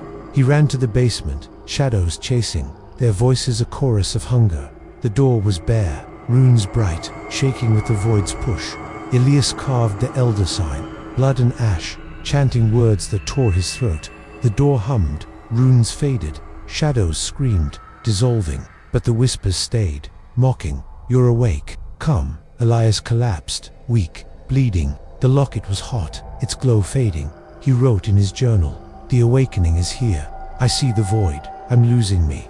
The dust formed Anna's face, her smile a lie, then broke apart. He cried, tears mixing with ash, his scar a fire in his flesh. The red star was closer, its light a song of cosmic awakening. Elias felt it pulling, the void calling. He gripped the dagger, the locket, ready to bleed again, but knew it wouldn't last. The manor was a Gothic cage, the door a cosmic wound, and he was its failing guardian, awake to the horror. Chapter 10. The eternal night. Elias Black sat, slumped in the cold living room of Blackwood Manor. The fireplace dead, its ashes blending with the dust that smothered the room. The air was thick, heavy with the stench of ash and something sour, like figure system, like decay, a smell that clung to his throat. His hands shook, crusted with blood from the cuts he'd made to seal the ashen door below with the black dagger. The star-shaped scar on his leg burned, pulsing in time with the red star outside, its crimson light flooding the manor, drowning the world in an eternal night. The whispers were a storm, raging in his skull, chanting, "Elias, join, be free." Anna and Harlan were gone, swallowed by the void beyond the door, and Elias was alone, trapped in a Gothic prison. His mind shattered by a cosmic awakening. Red star consumed the sky, its glow a bleeding wound that erased the moon, the stars, the day. Time was a ghost, slipping away in the endless night. Elias hadn't slept, his dreams invaded by visions of weeping stars, tentacles vast as rivers, and eyes that sang his name. His mind was a broken vessel, overflowing with compressed knowledge. The universe's birth in fire, its death in silence. The hunger of Azathoth and Nyarlathotep, names that burned his thoughts to ash. The manor was alive, its dust a voice, its shadows a threat, and the ashen door a gateway to an eternal night. Elias gripped the black dagger, its blade cold and heavy, and the locket with the elder sign, its faint glow his only shield. Harlan's journal lay open, its pages crumbling, the words a fading warning. The eternal night comes when the door opens. The stars die, The void wakes. Elias, seal it or lose everything. His heart pounded. He'd seen the void, felt its truths, carved the elder sign with his blood, but the whispers grew louder, the shadows stronger, and his blood was running thin. He stood, legs trembling, and paced the room, the floorboards groaning under his weight. Dust swirled, forming shape-sized stars. Anna's face, her cold smile, breaking apart. He tried to eat a stale biscuit, but it tasted like ash, choking him. The water was bitter, whispering, "Join the night." His thoughts were sharp but wrong, like a stranger's voice in his head. Shadows moved, not from the fire but from the walls, twisting into forms with too many eyes. He blinked, and they vanished, but the dust kept moving, alive with cosmic horror. Desperate, Elias searched the manor for answers. He climbed to the attic, the air thick with dust, the red star's light bleeding through a cracked window, painting the room red. He found a locked box hidden under a pile of old clothes, its wood splintered. He smashed it open with the dagger, revealing a small book, its cover, rough like bone, marked with the elder sign. A note inside read, "The eternal night is their reign." The sign holds them back, but only with blood and star ash. His scar burned, his mind flooded with knowledge, how to chant the sign, how to bleed for it, how to lose himself. The knowledge was compressed, a crushing weight that made his head throbbed on in the library. He found another book, its cover black and cracked, titled The Night Eternal. Its pages, thin as whispers, spoke of the eternal night, a time when the void would spill through the door, the stars would fade, and the world would belong to the shadows. The elder sign could delay it, but only with a sacrifice of blood and will. Elias's scar pulsed, his mind heavy with truths, how to call the void, how to become its voice, how to end the night. He dropped the book, dust rising, forming a hand that reached for him before crumbling. He went to the basement, drawn by the door's call. The ashes were gone, the runes glowing bright, pulsing with the red star's light. Shadows slipped through the cracks, forming shapes, tentacles, eyes, mouths. Elias clutched the locket, its warmth faint, and cut his hand, blood dripping, tracing the elder sign on the door. He chanted words that burned his tongue, the runes dimming, the shadows screaming, dissolving into dust. The whispers quieted, but only for a moment, mocking, "The night comes.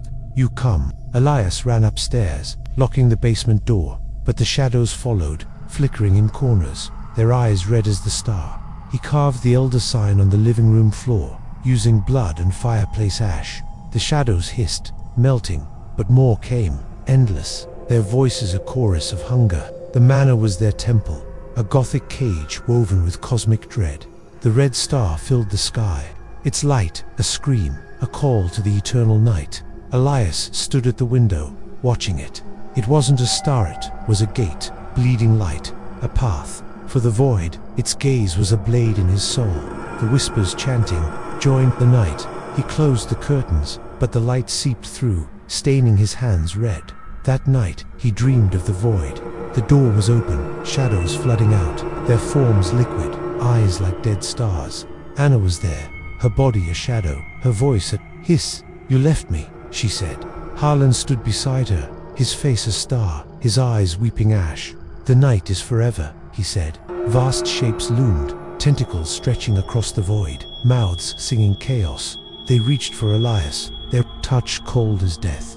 He woke screaming, the dagger in his hand, blood on the floor. The locket burned his chest, its glow fading. Morning was a myth, the red star's light eternal.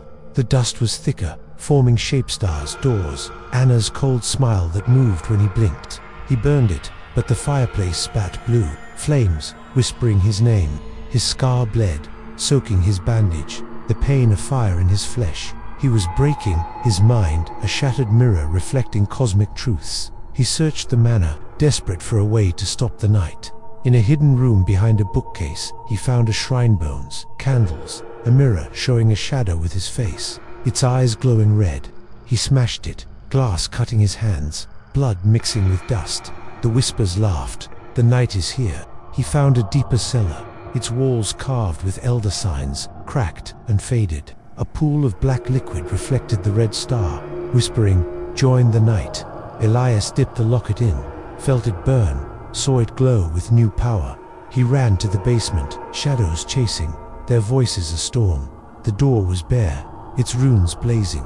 Shaking with the void's push, Elias carved the elder sign, blood and ash, chanting words that tore his throat.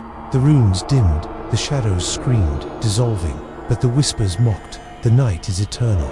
You are ours. Elias collapsed, weak, bleeding. The locket was hot, its glow faint. He wrote in his journal, "The eternal night is coming. I can't stop it." The dust formed Anna's face, her smile a lie, then broke apart. Tears mixed with ash, his scar burning like a star. The red star was closer, its light, a song of endless night. Elias felt the void pulling, the door calling. He gripped the dagger, the locket, ready to bleed again, but knew it wouldn't last. The manor was a Gothic cage, the door a cosmic wound, and he was its failing guardian, lost in the eternal night. Chapter 11. Sacrifice of Souls. Elias Black knelt in the dark living room of Blackwood Manor, the fire long gone, its ashes lost in the dust that choked the room. The air was heavy, thick with the smell of ash and something rotten, like flesh left to decay. His hands shook, crusted with blood from the cuts he'd made with the black dagger, each slice a desperate act to keep the ashen door sealed.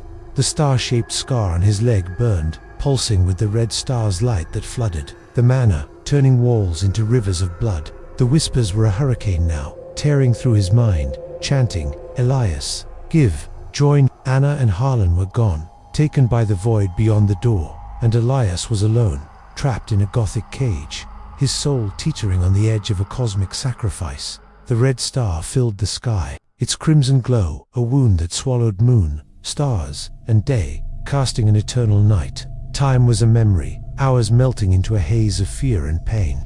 Elias hadn't slept, his dreams replaced by visions of weeping stars, tentacles vast as galaxies, and eyes that whispered his name.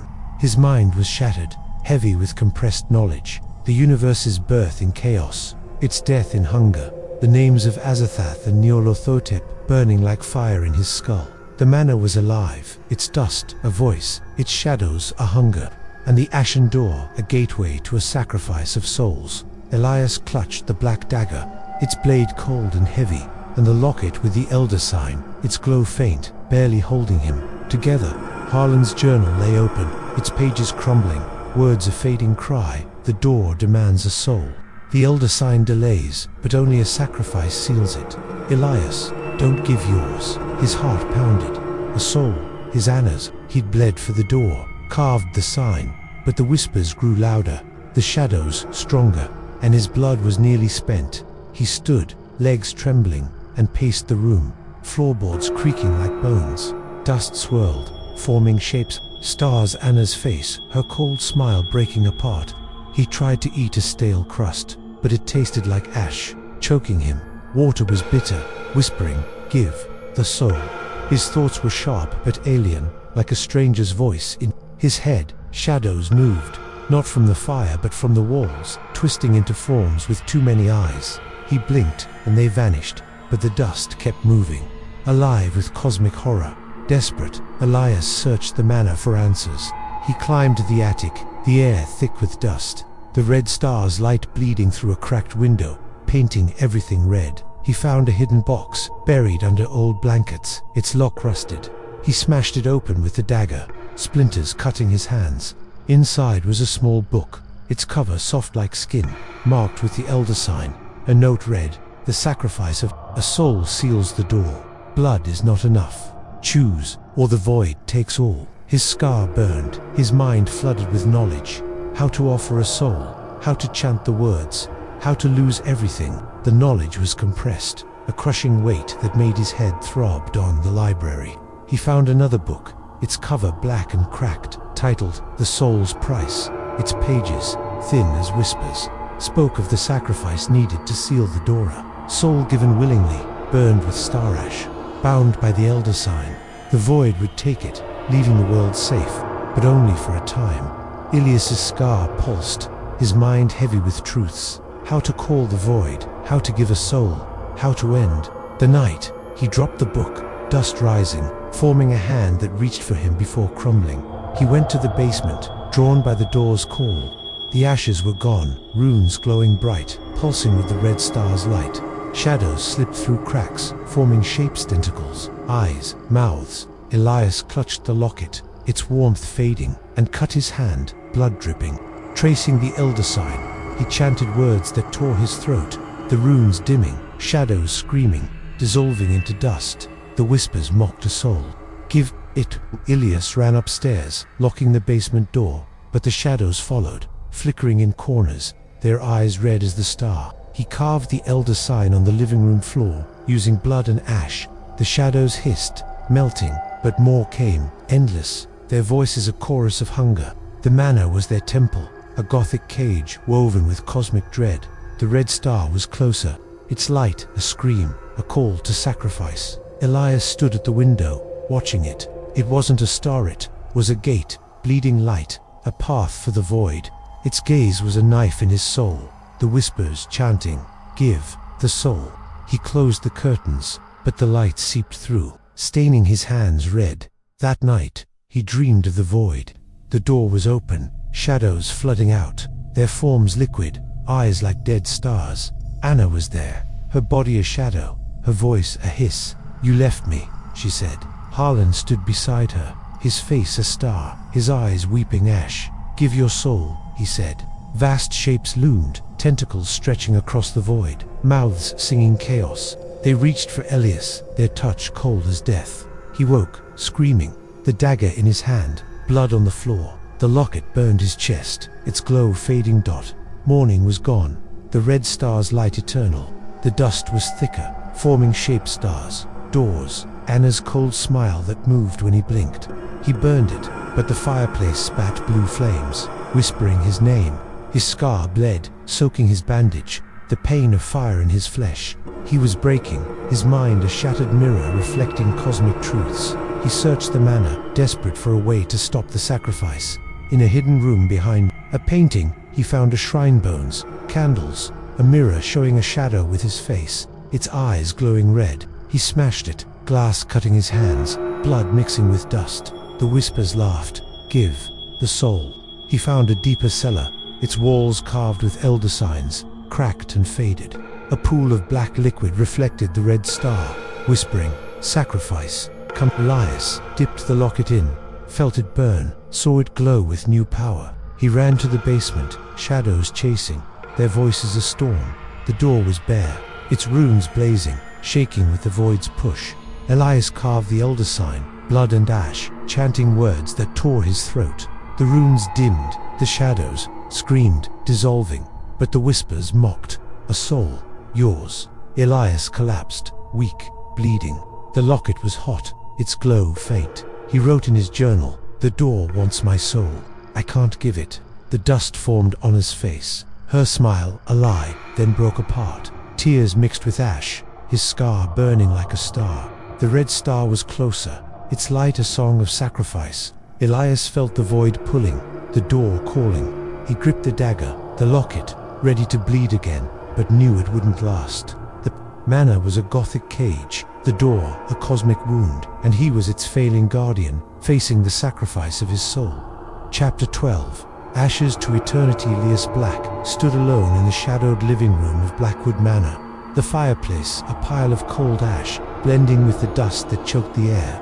The room smelled of decay, burnt wood, and something ancient, like stars gone cold. His hands trembled, blood crusted from countless cuts made with the black dagger, each slice a failing attempt to seal the ashen door in the basement. The star-shaped scar on his leg burned, pulsing with the red star outside, its crimson light flooding the manor, turning walls into a sea of blood.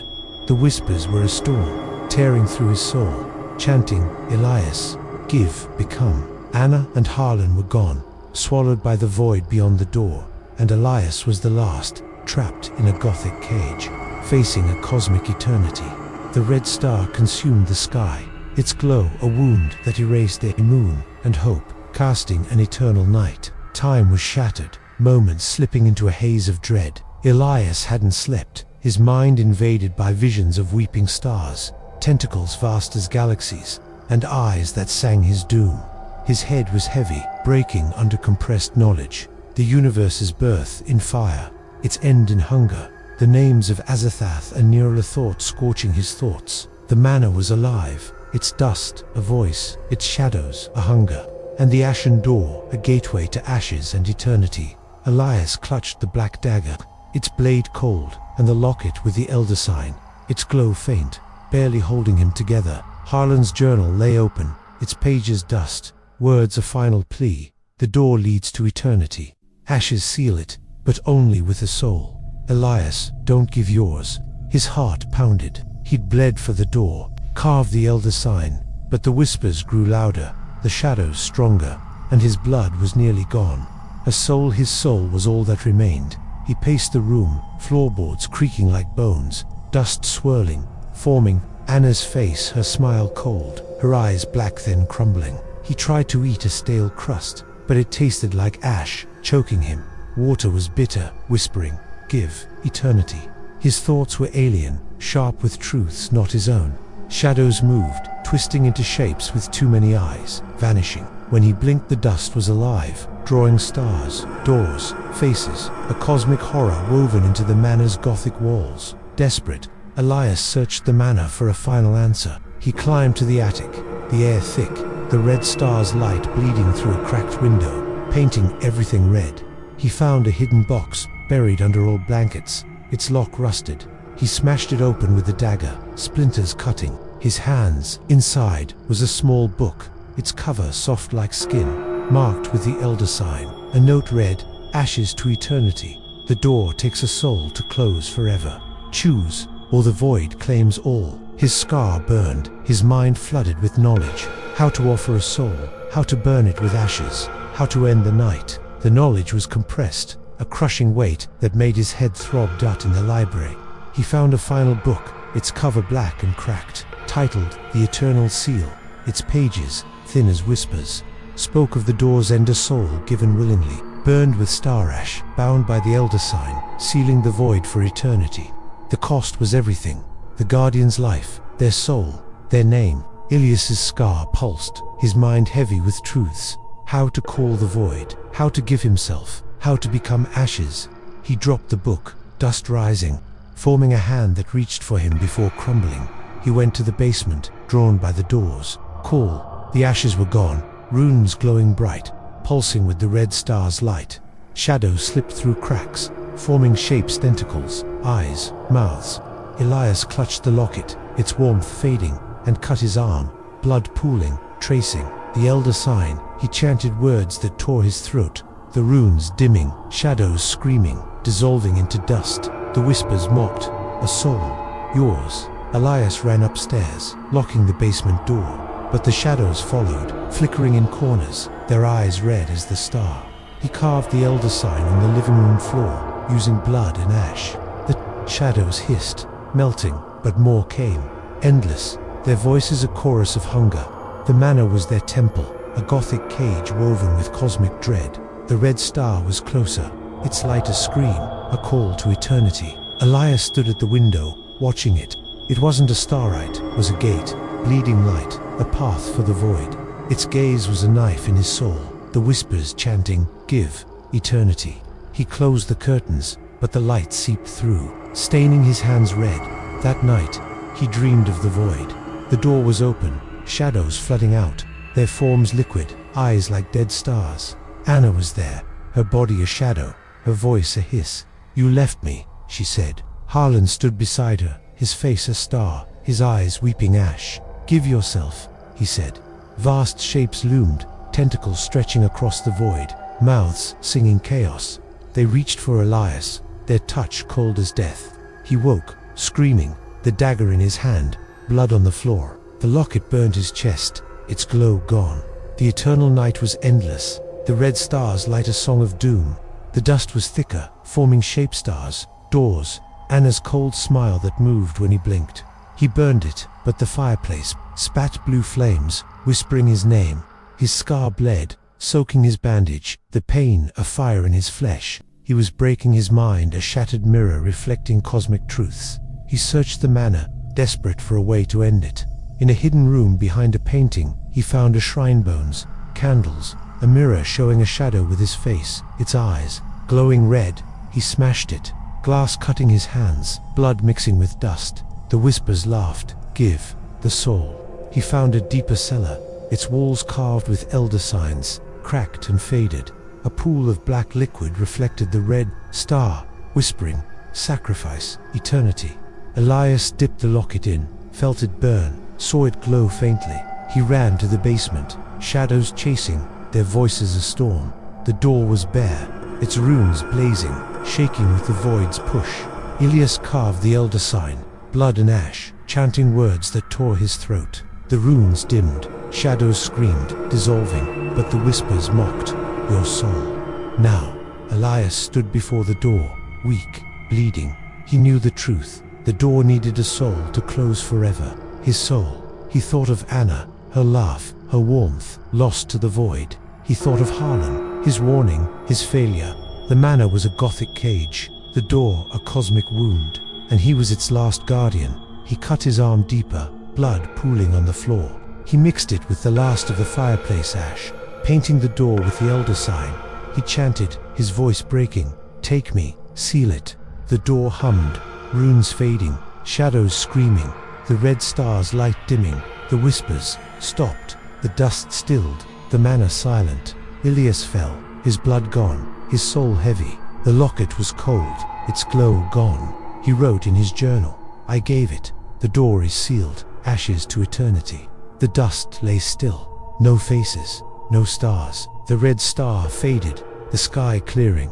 Elias closed his eyes, his body ash, his soul burned. The manor stood quiet, a Gothic tomb, the door sealed in eternity. But in the void, something stirred, waiting for another door, another soul.